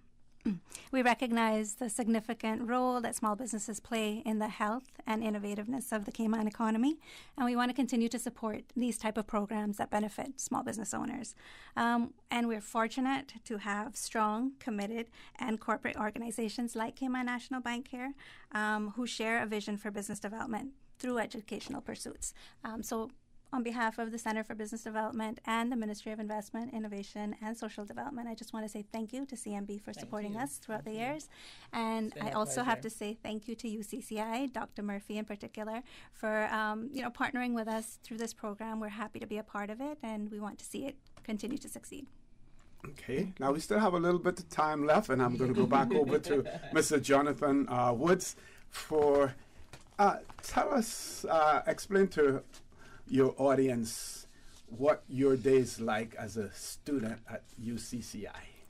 So it depends what part of the I want to say degree you're on. So if you're an associate's, you'll have a different schedule than if you're in a bachelor's. For the associates, I had more of morning classes, evening related earlier. So the bachelor course, I have usually late night classes, so from 4:30 straight till 9 usually. And as a student, I'm a full-time student, so I don't work currently. Okay. And it allows me to have a pretty good schedule. I'm able to complete all my assignments on time and get very good grades in those assignments. So I'm able to put the required time in.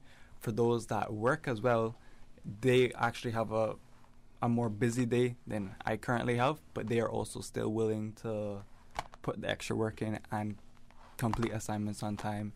And they actually get real-world exam experience, and they can relate it to assignments.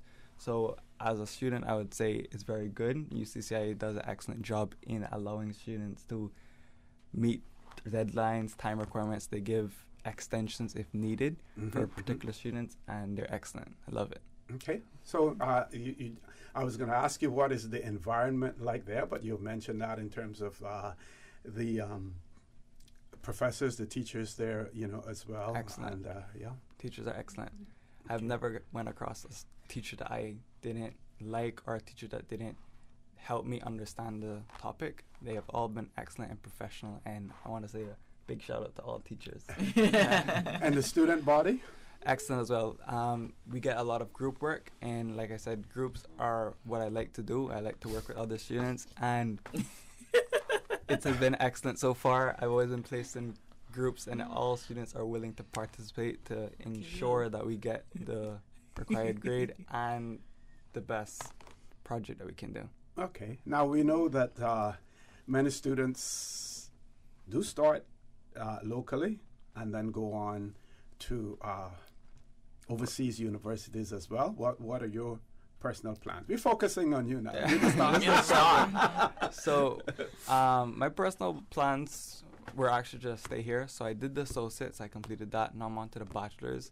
I'm in the process of deciding whether I should do the master's at UCCI or whether I should go away for the master's. I haven't fully decided, so that's something that that'll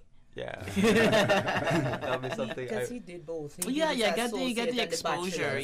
So he could go now. Yes. You could go. So I will be discussing with Ms. Murphy and seeing her opinion. Dr. B is going to say you need to stay. Yes. Okay, well, I want to thank everyone for being here, passing on the information as well. Dr. Murphy, person wants to know if there's a number that they can contact, the number to contact. Or you did give an email address just now. You may want to repeat that. My number is 623-0536. 623-0536. The email address, amurphy, amurphy, @ucci.edu.ky. Excellent. So, folks, thank you very much. Have a great day. Ms. Susan, top of the hour headline news at 9 o'clock. When we return, we will have other guests in the studio, so please stay tuned. For the record, we'll be back immediately after headline news. This is how we wake you up in the morning. Praise time on Radio Cayman.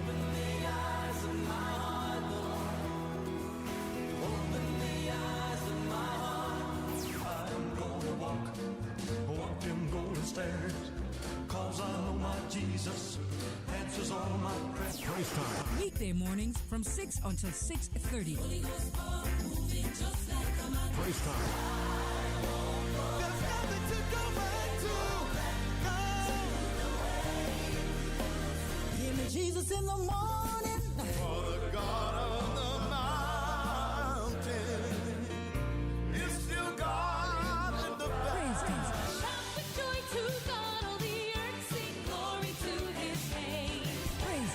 Praise Time. Jesus in the morning, yeah. Weekday mornings from 6 until 6:30. Satisfaction is guaranteed 24 hours a day, whether it's music or information. From Grand Cayman to Cayman Brac to Little Cayman, we've got you covered. You ever hear a thing like that? Radio Cayman in the Cayman Islands. Today's biggest news. Radio Cayman. Your voice, your choice. Local, regional, international. This is Headlines from Radio Cayman's newsroom. Today's biggest news.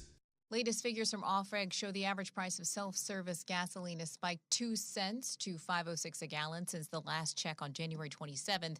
Premium has also risen 3 cents to $5.36. Log on to offreg.ky to find the cheapest local prices. UK Prime Minister Boris Johnson says, quote, the evidence is pretty clear that Russia is planning an invasion of Ukraine. He says there are, quote, signs that show that there are serious preparations being made in Russia for war. Russia denies plans to invade Ukraine despite massing 100,000 soldiers on Ukraine's borders and a reported 30,000 close to the Belarus-Ukraine border. More than a dozen countries, including the United Kingdom and the U.S., have urged their citizens to leave Ukraine amid warnings of a, quote, imminent invasion. The German chancellor is set to meet with the Ukrainian president later today as part of efforts to diffuse tensions. Russia wants assurances Ukraine will never be allowed to join NATO, but the alliance members have opposed this. Those are your headlines. I'm Karsley Fuller. For the latest in news and information, Follow Radio Cayman on social media, Facebook, Instagram, Twitter. Download the Radio Cayman app or log on to our website, radiocayman.gov.ky. Radio Cayman, maintaining the innovation. On a daily basis, making it easy to connect with you, our listeners. Add us to WhatsApp today, 925-3261. That's 925-3261. Radio Cayman. Send a text or voice note. Can I send a request, please? You don't really have to ask us. Just send a request. This is a shout out to my ex. Radio Cayman, the voice of the Cayman Islands. Radio Cayman, maintaining the innovation. For the record, with Ort Connor. Initiating system. For information that matters. For the record, with Orit Connor. Continues right now on Radio Cayman.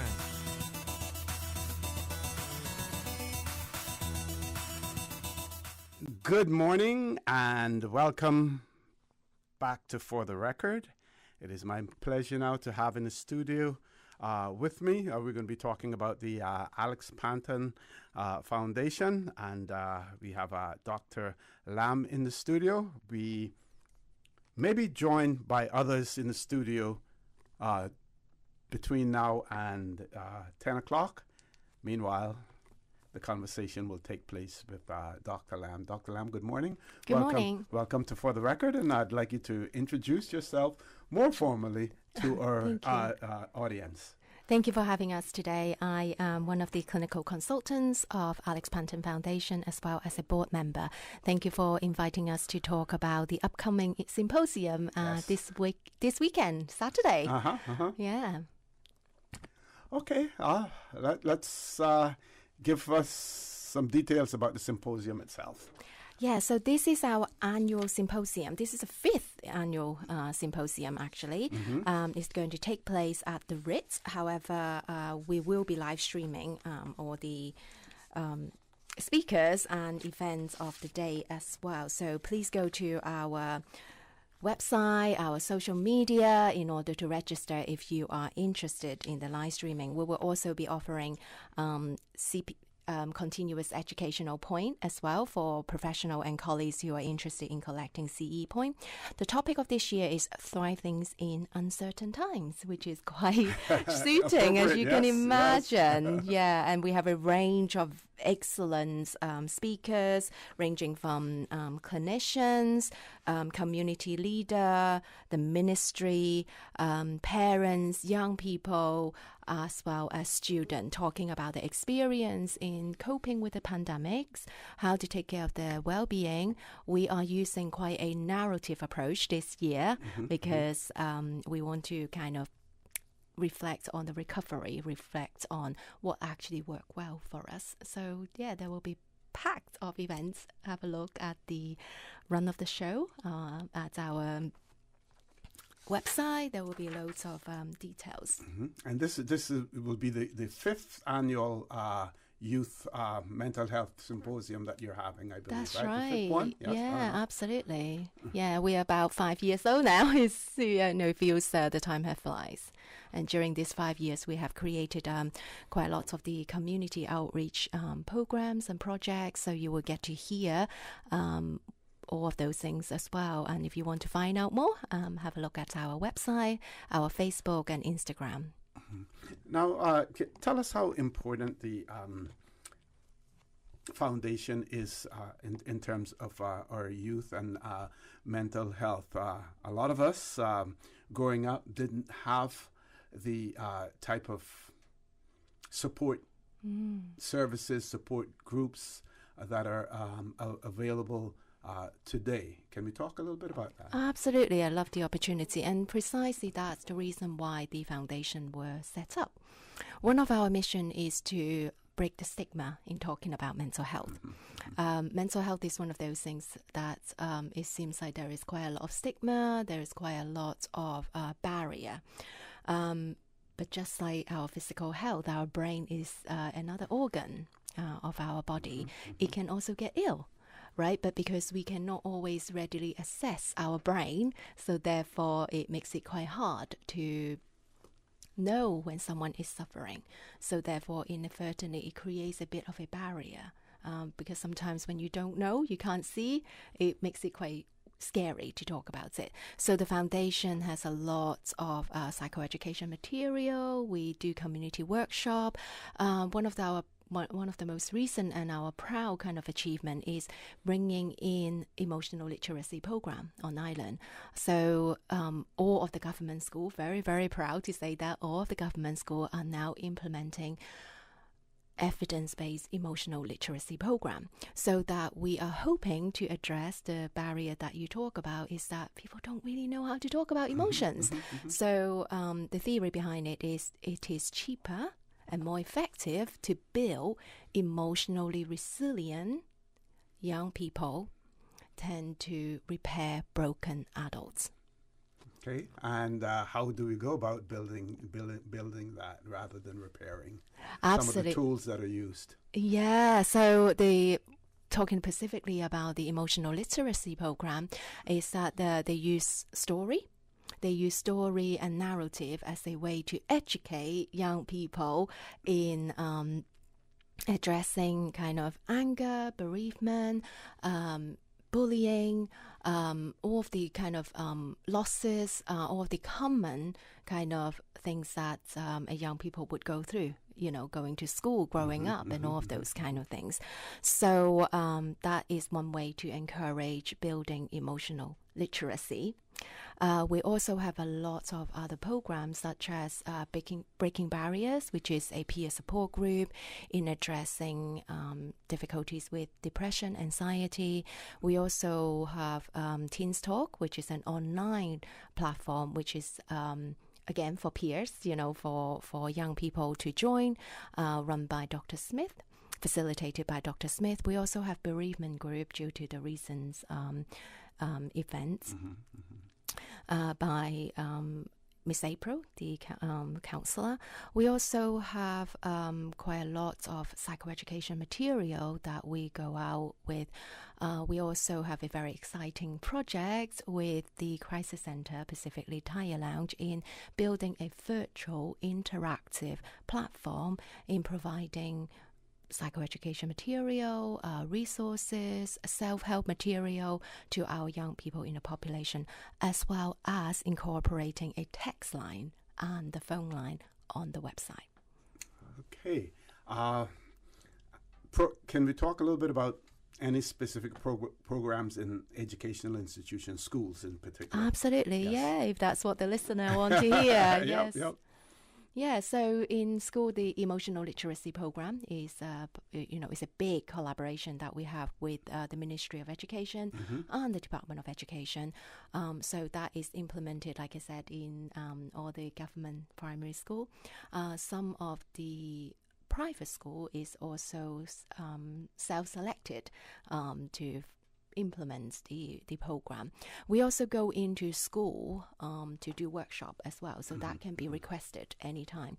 So not only school do that, actually quite a lot of the faith-based community also requests certain topics. So if you go onto our website, you can see that you can make a request on community workshops. You can request topics, what is mental health, what is bullying, how to manage that, how to manage self-harm, how to deal with stress, how to basically it's a range of like topics that you can request to for the clinician to come in and talk about it at your school or at your community. So those are the outreach program that we have.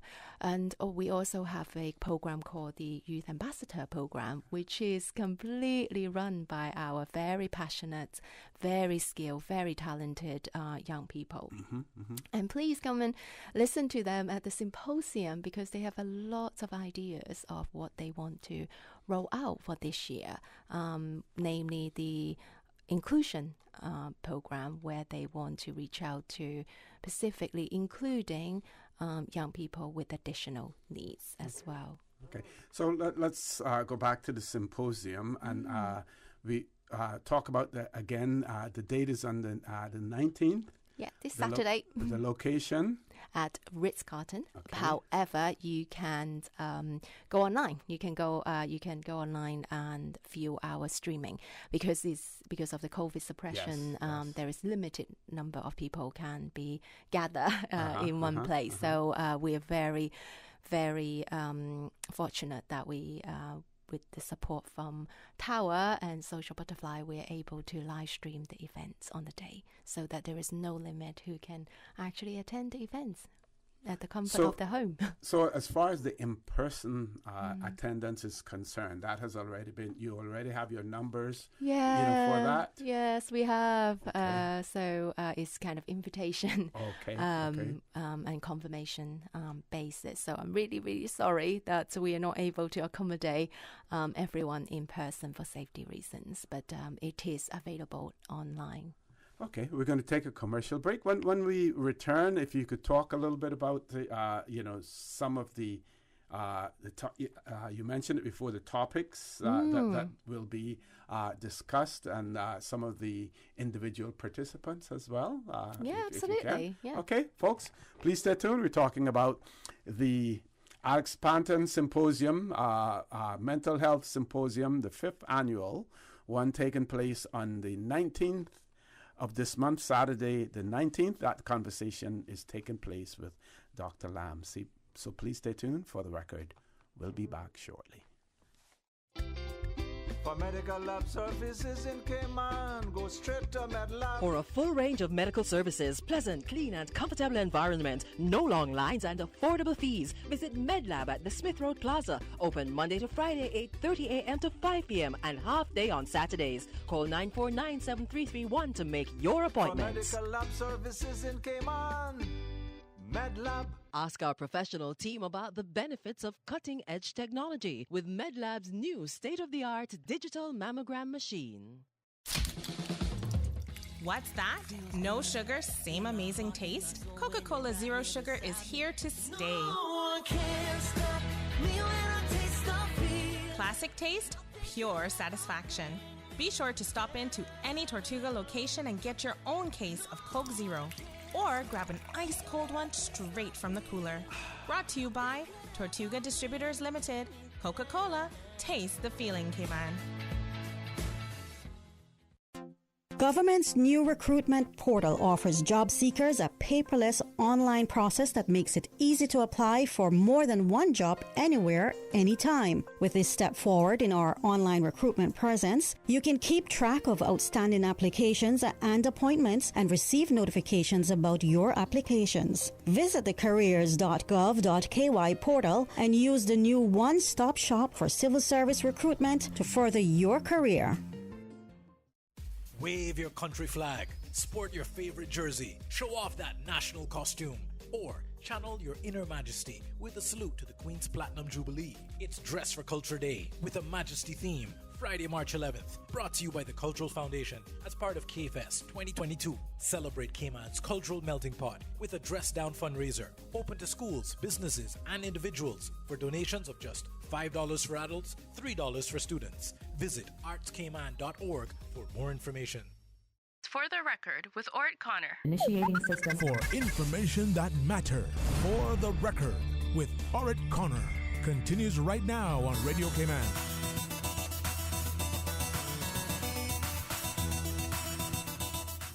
Good morning and welcome back to For the Record.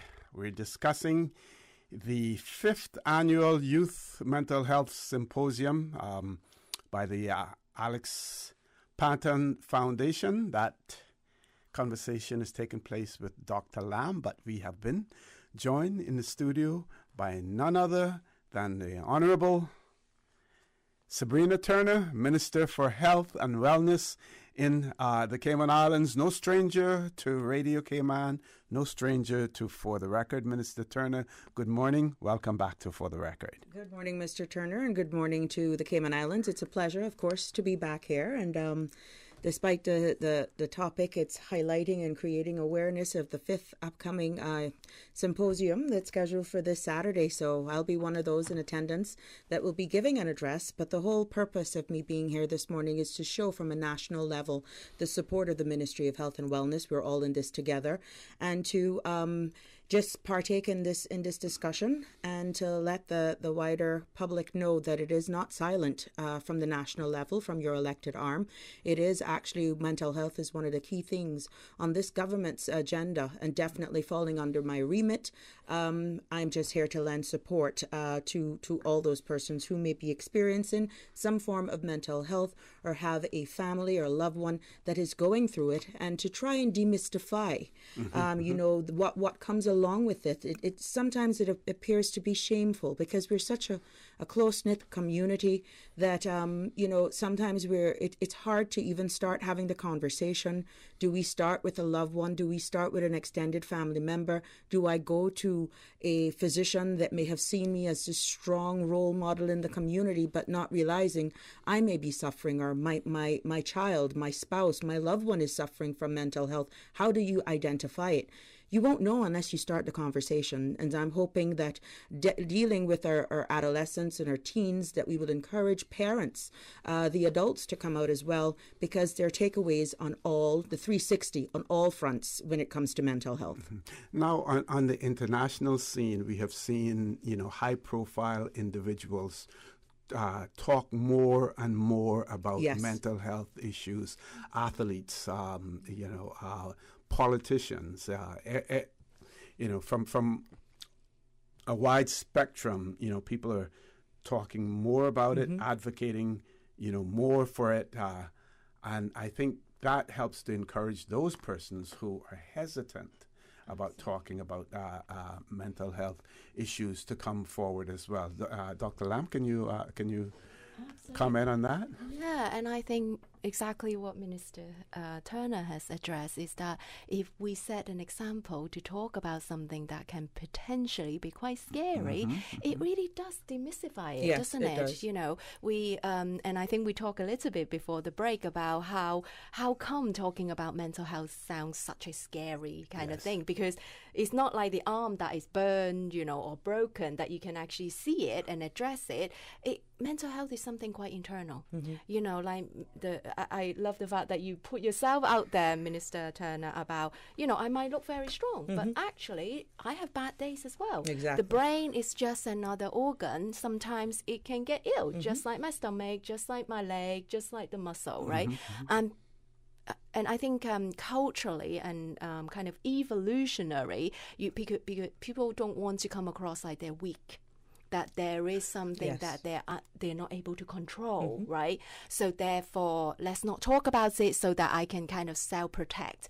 But the worrying thing is that encourage avoidance, that encourage like suppression. You don't feel like you're in control. You're not able to predict and, you know, put some assertiveness in there. So therefore, you desensitize your stress system rather than giving yourself the opportunity to build resilience, which is something that you asked me kind of of before, right? So I think being the first step of being able to talk about it is so important, especially we're kind of like hopefully moving out of a global pandemic. I mean, imagine our young people is suffering so much because they don't really have a template, right? As much as we have. Like, we probably have 40 years, just me saying, of templates of how to function. Yes. What routine is like, what predictability is like. So that couple of years of throwing me out of the routine and predictability, I still have so much to fall back on, right? I can still kind of carry on. Our young people don't have that. And that is where actually becoming more engaging, having conversations like this helps. I'm speaking to a number of friends, and you're hearing, well, these young people, they can't handle anything. What do you know about stress? It's different times. Yes. What me, being a child of 1974, had to contend with prayer pressure. When you look at what pressures there are right now on social media, it's just trying to compete. It's not that they're weak. We just need to give them more tools and maybe stop sheltering, in a sense where having the real talks. We don't have to be psychologists or psychiatrists, but have the real talks. Peer pressure is out there and it comes in various forms, even by how much likes you get on a particular post. How do you do not convert that to meaning you're someone less because what you post didn't get sufficient likes? So I think with more engagement with our young people, and even myself as a mother, many a times I go back, well, when I was your age, I didn't have to deal with that. That language doesn't necessarily work with the children of today. And it automatically creates a barrier. I'm going to shut you down because you're talking about in the 60s. You're talking about in the 70s. Let's talk about now. Let's talk about 2022. Don't tell me about what happened in your days. How can you be relative to me today to help me, give me the tools so I don't feel less going to school because of what I post or how I look, or I'm not the figure a size 6 or a size 5, or what I'm eating, the choices that, all of these things all tie into mental health. And even us as young parents, there are no blue books. There's no guidelines for this.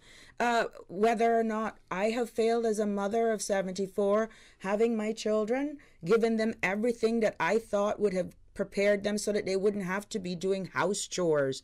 Let me do the helper. Let me take them to school. Did I fail at probably putting them on the road to make them catch the bus to know what it is in the event something happens to me?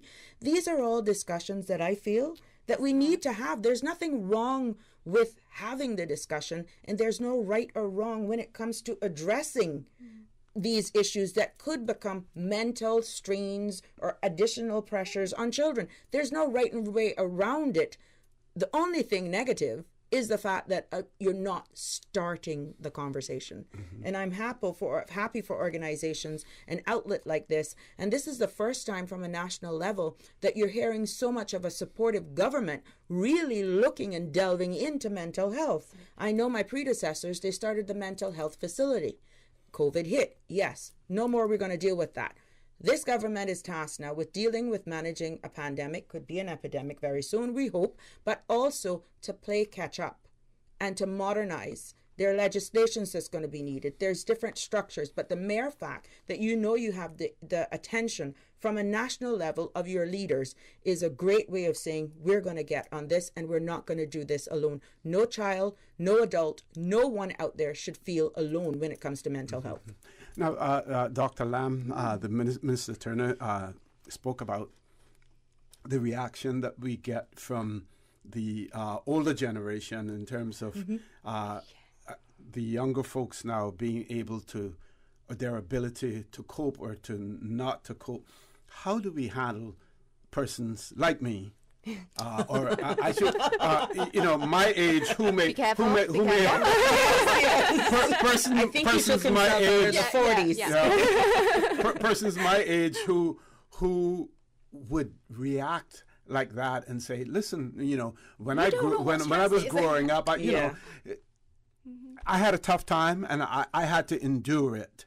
How do we deal with people like me. I love the fact that you both are coming from the perspective of how are we going to support our parents and community leader so that we can support our young people. Yes. Absolutely, that is one of our missions. And like Minister Turner, actually, I love the fact that you're such a person, you're able to put yourself out there and say, listen, when I hear my kids saying all this, my first reaction is, you don't know what stress is.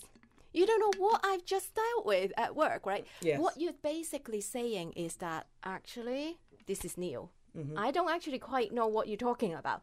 Basically, that is our own anxiety talking, isn't it? Exactly. We're not wanting to dismiss, invalidate, and say you don't know what you're talking about. We're simply saying, this is novelty. Don't quite know what's the right thing here. Mm-hmm. Embrace that, in a dialogue, right? You can just pause a little bit and you can kind of like be, oh, wow, this is new, isn't it? Just the fact that you're able to mirror that emotion, the fact that you're able to mirror that anxiety is very comforting, because what you don't want is exactly what Minister Turner was saying. You don't want to shut the conversation down. You don't want the young people to kind of like not come to you, right? Because young people is quite smart, like you said, they kind of will come to you, test the water. Let's see how you respond to this one. Yes. If you can manage that, I will trust you with something, a little bit bigger, right? Because I know I'm not going to get shoot down and dismissed by you, right? Yes.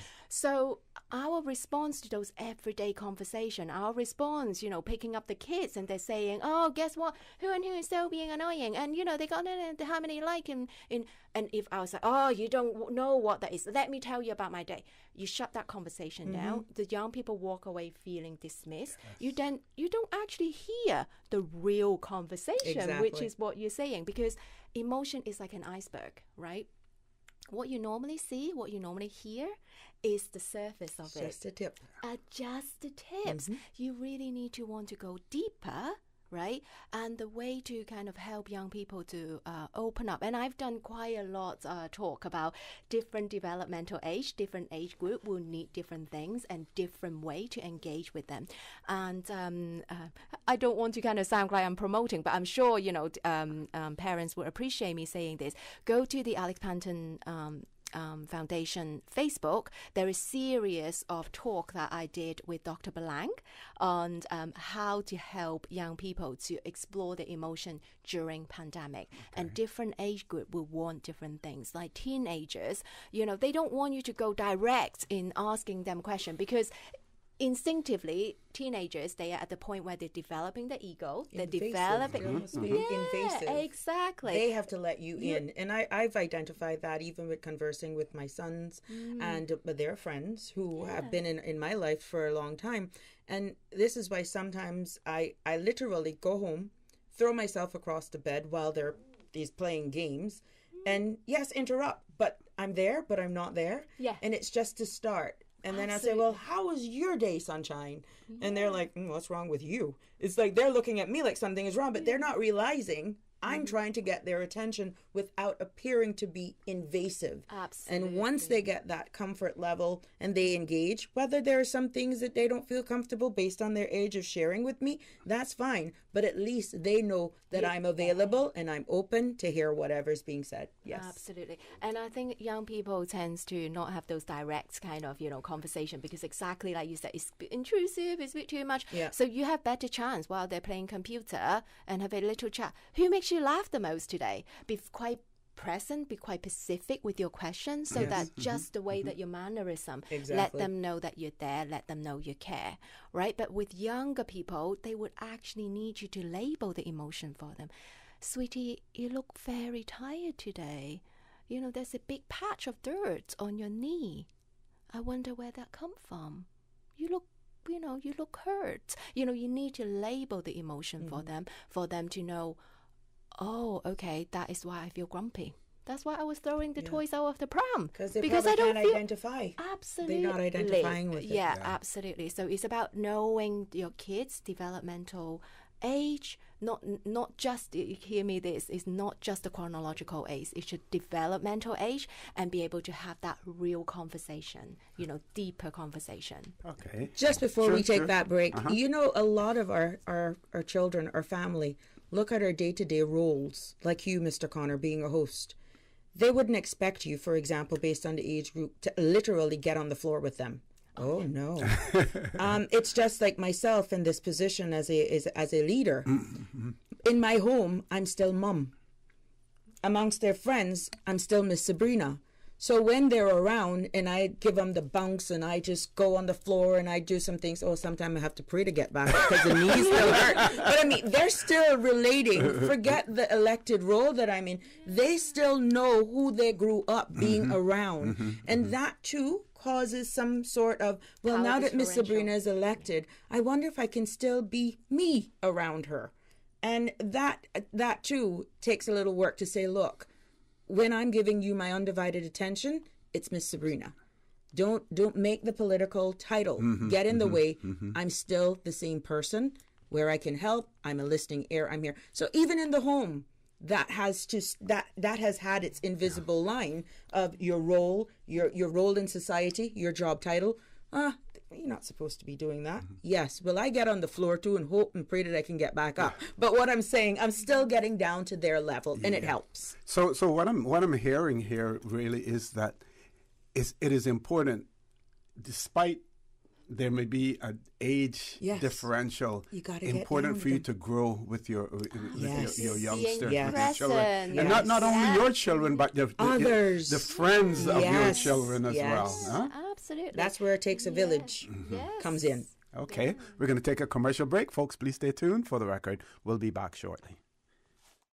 Are you feeling sick, but don't feel ill enough to go to the doctor? Ask your pharmacist for advice. Here at West Bay Pharmacy, our pharmacists have been trained to offer helpful, easy-to-understand advice on the treatment of everyday minor ailments for yourself and all the family. Anything from headaches, cough and sore throat, to cold sores, our pharmacists will know when medical help is needed and will not hesitate to refer you to your doctor if your symptoms demand it. Like doctors, our pharmacists have a professional code, which means all personal information you give them will be treated in the strictest confidence. Visit us today at West Bay Pharmacy, where we care about your health. This Valentine's, save 25% on new Tempur-Pedic or Sealy mattress. Yes, 25% off plus free delivery on mattresses, adjustable bases, and foundations during Brand Source Home Gallery Valentine Tempur-Pedic and Sealy mattress sale on now. Select from firm, medium, soft, and pillow top in all sizes. Hurry! Sale ends Saturday, February 19th. Brand Source Home Gallery, Dorsey Drive. Call 949-5000 for details. Tune in every Monday through Friday at 12 p.m. for Radio Cayman's Midday Newscast. Radio Cayman, the People's Station, your trusted official source for the latest news. The 12 p.m. news is proudly brought to you by Health City Cayman Islands. World-class healthcare within your reach. For the record, with Ort Connor. Initiating system. For information that matter. For the record, with Ort Connor. Continues right now on Radio Cayman. Good morning and welcome back to For the Record. In the studio with me, we have the Honorable Sabrina Turner, Minister for Health and Wellness, and also with us, Dr. Lamb from the Alex Pantheon Foundation.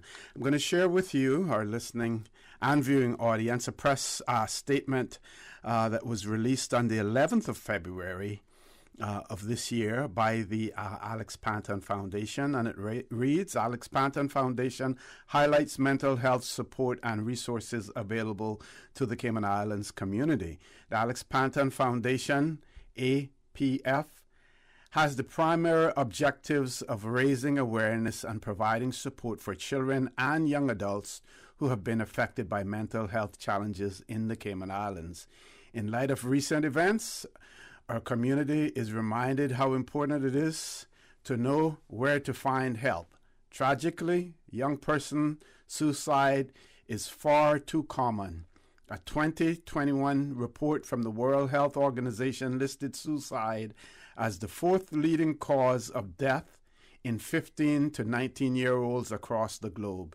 In the Cayman Islands, 1 in 6 students reported that they have seriously considered attempting suicide. Dr. Erica Lamb, Alex Pantheon Foundation board member and consultant clinical psychologist, is quoted as saying, "It is imperative that young people and their families know where to turn to for support and guidance, particularly during such a challenging time. The Alex Pantheon Foundation initiatives have been developed based on local data through the collaborative efforts of policymakers, practitioners, and organizations committed to creating lasting change.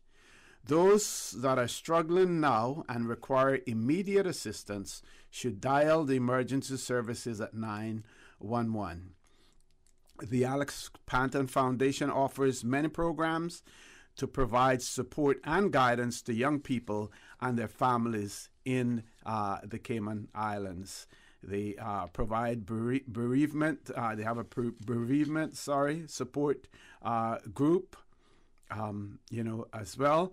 Teen Talk virtual support group, to list a few, and I'll have Dr. Lam tell you more about this rather than me reading it off here. Dr. Lam, over to you. Thank you. I think the top two that you read out is kind of most relevant due to our recent tragedies in the community. So the Bereavement Group, as the title has suggested, is available for those of us who've been affected by losing their loved ones. It's run by Miss April. Any people who interested can turn up on Thursday at 6:30, starting on the 24th of February to the 31st of March. So if you want more detail, you can go onto our website. But it's a drop-in kind of group. You can turn up if you want to. Dr. Smith run a teens virtual support group every other Saturday at 1 p.m. to 2 p.m. We have just had one this Saturday, so we will run another one in 2 weeks' time. Breaking Barrier support group is geared for kind of our young adults from 18 to 30 years old. Is every Saturday, 12:30, at the third floor, the Royal Plaza at Georgetown. There is also the free support from the communities such as the Crisis Center, Department of Counseling, Family Resource Center, HSA Mental Health Services. There is also a list of private providers available on island who specialize in mental health as well. And we also provided some charity information on the website as well. Also national data, national resources in supporting young people, parents, and community leaders through these difficult times. Okay. Minister Turner, this release speaks about the collaborative efforts of policymakers, practitioners, and organizations. Now, you fall into one of the categories, maybe more as a parent, you fall into another one as well. But as a policymaker, and you spoke earlier about your government support, and I want to give you an opportunity to expand on that and to speak more to that as well, because that is so extremely important when it comes to legislation, when it comes to the various government departments, when it comes to whether or not there's infrastructural support that is necessary as well.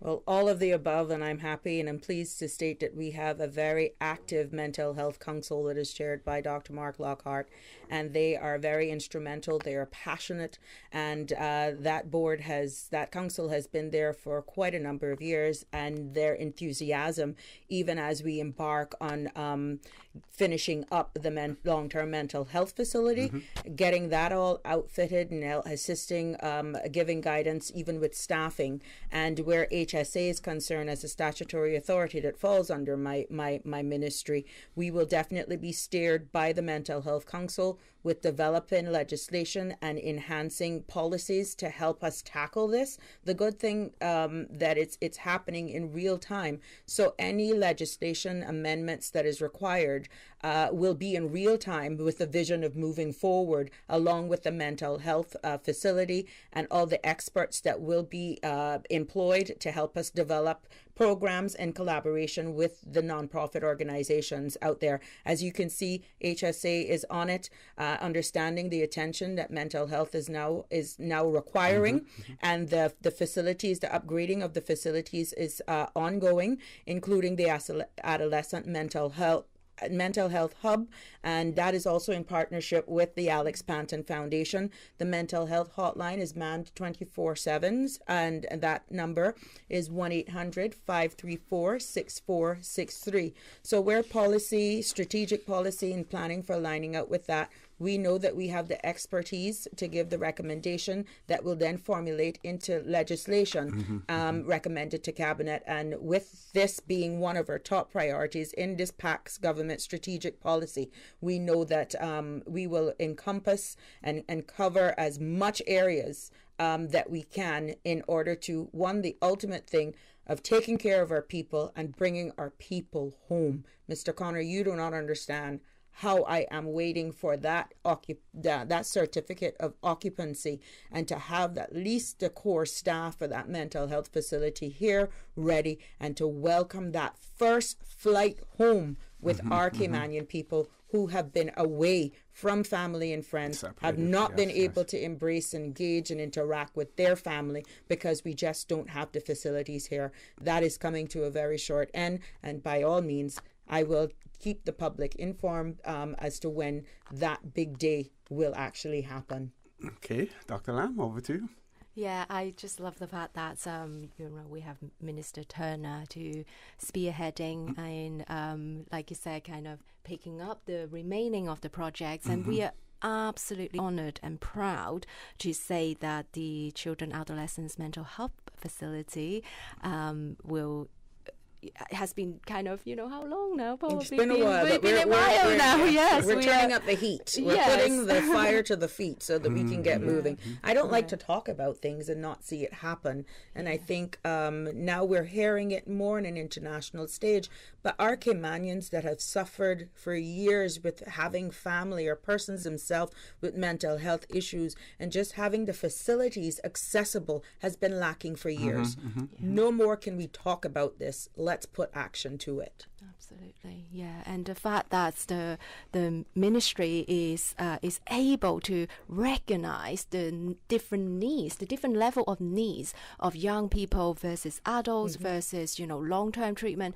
I think that is very innovative to know that with young people, when they're struggling with their mental health, when they're struggling with crisis, it's really difficult for them to go to A&E because that is not gear, for mental health crisis or distress. We want something that is friendly, accessible, that is like culturally sensitive and age appropriate. Yes. So the fact that we're able to, work with the ministry and HSA, to be able to develop this together is just amazing. And the multi-level of experts and mental health professionals who specialize in children, adolescents to support the hub is even more impressive. But this goes even over cross government agencies. You have the Royal Cayman Islands Police Service that has to engage and interact with persons that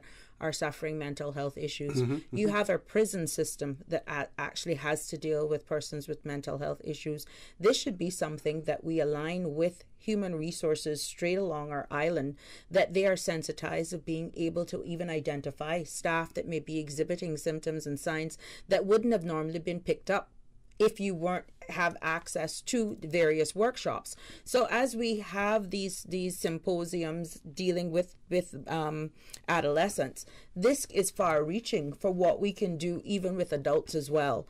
But like we say, we have to start somewhere, and more we're having these type of conversations, identifying it. We hope to see more participation in large organizations that they can incorporate it as a part of a guidance for human resources as well moving forward. Okay. I think what impressed me the most, as for those of you kind of know from my accent, I'm not from around here. I work very hard to embrace myself with this culture. What impressed me the most in the last several years I've been part of this community is the collaboration from the ministry level with the community and with charity organizations such as us as well. I think that true collaboration is not just kind of working in isolation in darkness. It's really refreshing And if you look at kind of global guidelines, the WHO, or look at the policy in NHS, back in England, that the Thrive model, which is kind of the latest evidence-based model in addressing community mental health difficulties, is the collaboration with people, with young people, community, private, charity, every sectors take a role and come together. It's not just on one person's shoulder. And that true collaboration and integration is the way forward. And our government is truly doing that. And that's really quite impressive and refreshing, really. Excellent. We're going to take our last commercial break. Minister Turner, when we return, one of the questions that I have, do we need more Alex Pantheon foundations in the Cayman Islands? They do an excellent job, but, should we be relying on one, or do we need more of them? Is there capacity out there, for more to do excellent work similar to what they're doing as well? Folks, please stay tuned for the record. We'll be back shortly.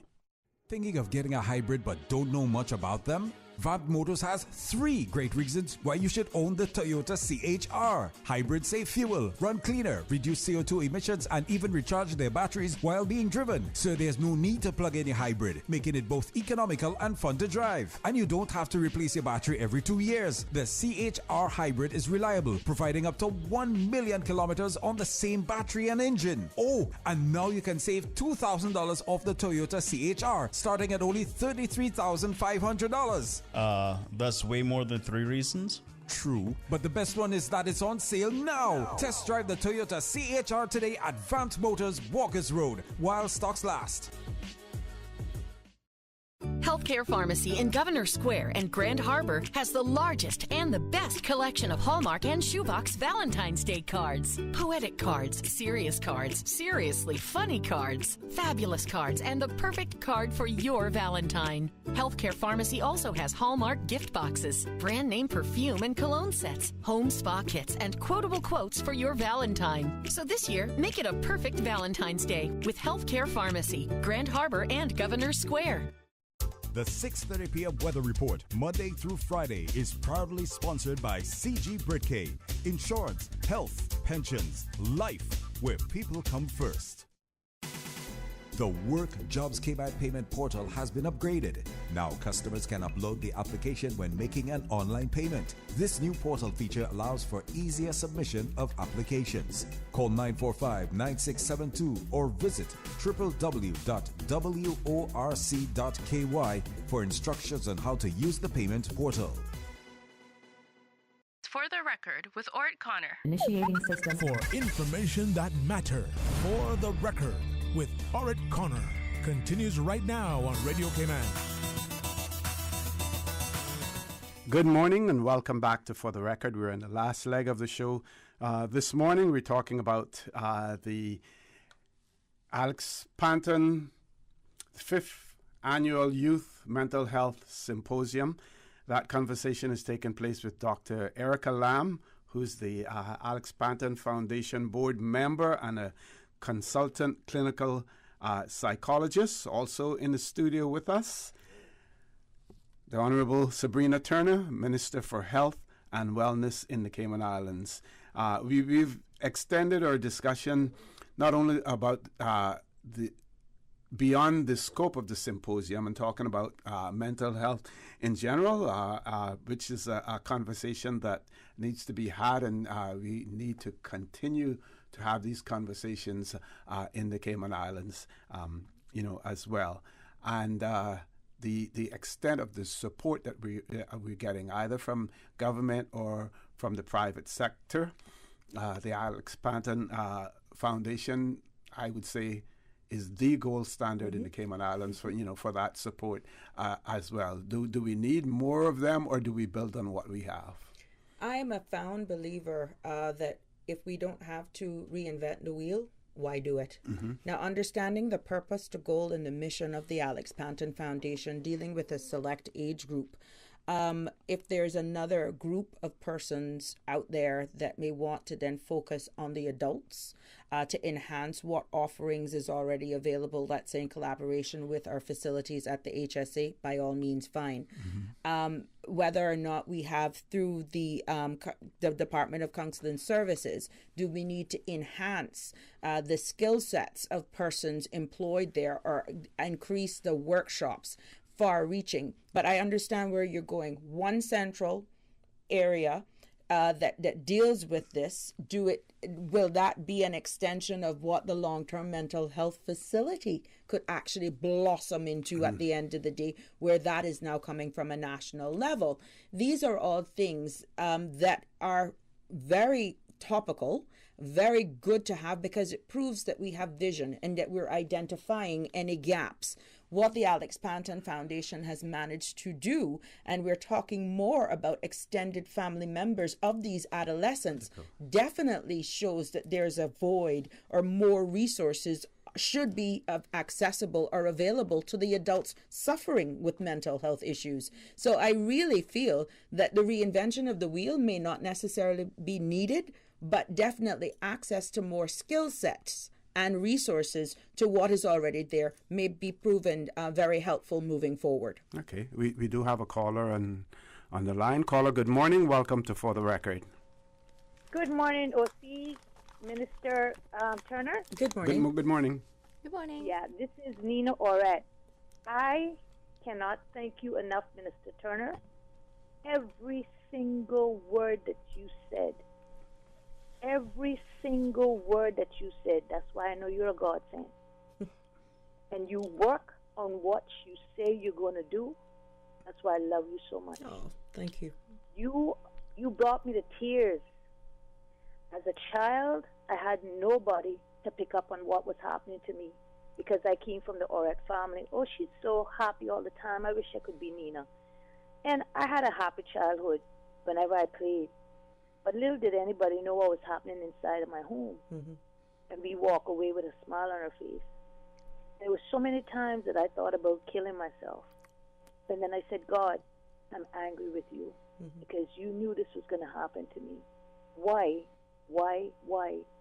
And I'm so glad that he chose me and saw that I was going to be a strong person. And I was going to be able to help other kids. And through my experience, I was able to pick up on what was happening to other kids.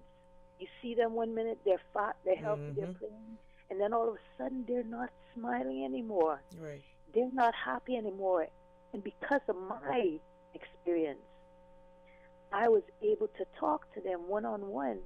And you have to act like a child, you know, speak like a child when you're talking to a child. Like you said, you get on the floor and you play with them. That's exactly what I would do. I would just take that child one side. And Sabrina, that child told me what was happening to her. My husband, and my brother, they went out looking for the individual. They found him. They confronted him. And I went to the police on him to make sure that something was done, that he never, ever, ever would be allowed to go around a child again. But I'm so glad that God chose me. He said I was going to be strong enough.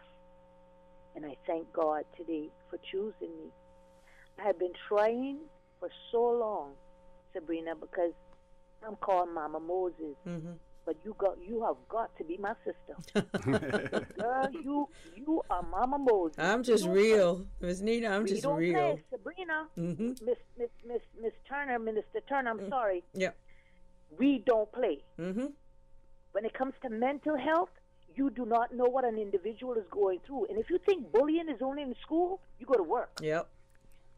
You got adults in there that would sit and chat about you, not knowing what you already are going through at your home. You got kids that come to school who have been abused the night before. The teacher does not know what's happening to that child. Why is that child acting out? So you yell at the child again. So everywhere this child is turning, this child is being yelled at. Yeah. You don't know that child is going home to an empty fridge because mom is trying to work 2 jobs or dad is trying his best to do what he has to do to. They could go home to a fridge that's empty spoiled milk maybe is left in the fridge. You do not know. I have been trying, and I'm glad I got you on the air, because I know you're going to be the one to help me help others. I have been trying to get the community service assisting the people in the West Bay District, assisting the police service, and I know that I'm good at this. I did after-school programs with children, and I know how to speak to the community, period. No matter what the addiction of a person, I can talk to them and assist them, try to help them get ahead. So I'm asking you, on the radio, I am Nina Orette. I believe in you. I want to do anything that I can to assist you. They took out a brain tumor. They did not take out my brain. But ever since that happened, it's like people like, oh, Nina, she's so nice. I better not hire her, because if I got to fire her, I'm going to feel so bad. Nina's so sweet and so kind. No. I'm sweet and I'm kind. Yeah. But you're not going to need to fire me, because I'm better. Caller, I want to thank you. I just want to say I am so glad that you spoke on the mental problem of what's happening to people, because you do not know who is next. And I thank you, Ms. Turner, and I hope to get an appointment with you and see you in person. Not a problem, Ms. Nina. Thank you very much, Thank caller. you for your contribution, and keep strong. Thank you for all you do. And your testimony as well. Yeah, okay. So we have about 4 minutes left. I want to give both of you an opportunity for some closing comments. We're going to start with Dr. Lam, and again to remind our listeners about the symposium. Yes, please come along if you have not had the physical attending in-person invitation. Please register your interest at Alex Pantheon Foundation and our Facebook page. The 5th annual symposium will take place at the Ritz-Carlton Hotel on Saturday, this coming Saturday, 19th of February, from 10 a.m. to 4 p.m. We have a list of excellent speakers and topic ranging from clinicians to community leaders to young people, parents and teachers, sharing range of resources and how they overcome difficulties during these very difficult times.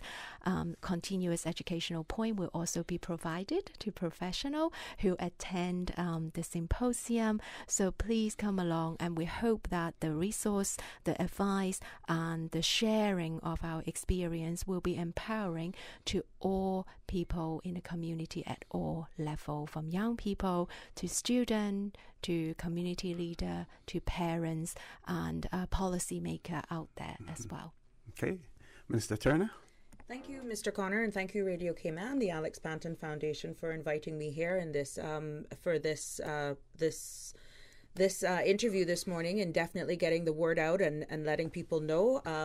My humble apologies that under public health guidelines that it wasn't open to the public and it only invited guests, but we're hoping to ease back some of those, and we should be hearing word from the government and definitely from myself later on this week in the easing of our restrictions so that we can get along and living life with COVID. But I'm looking forward to Saturday, and I'm giving my address to those in attendance and those who will be joining us via Zoom.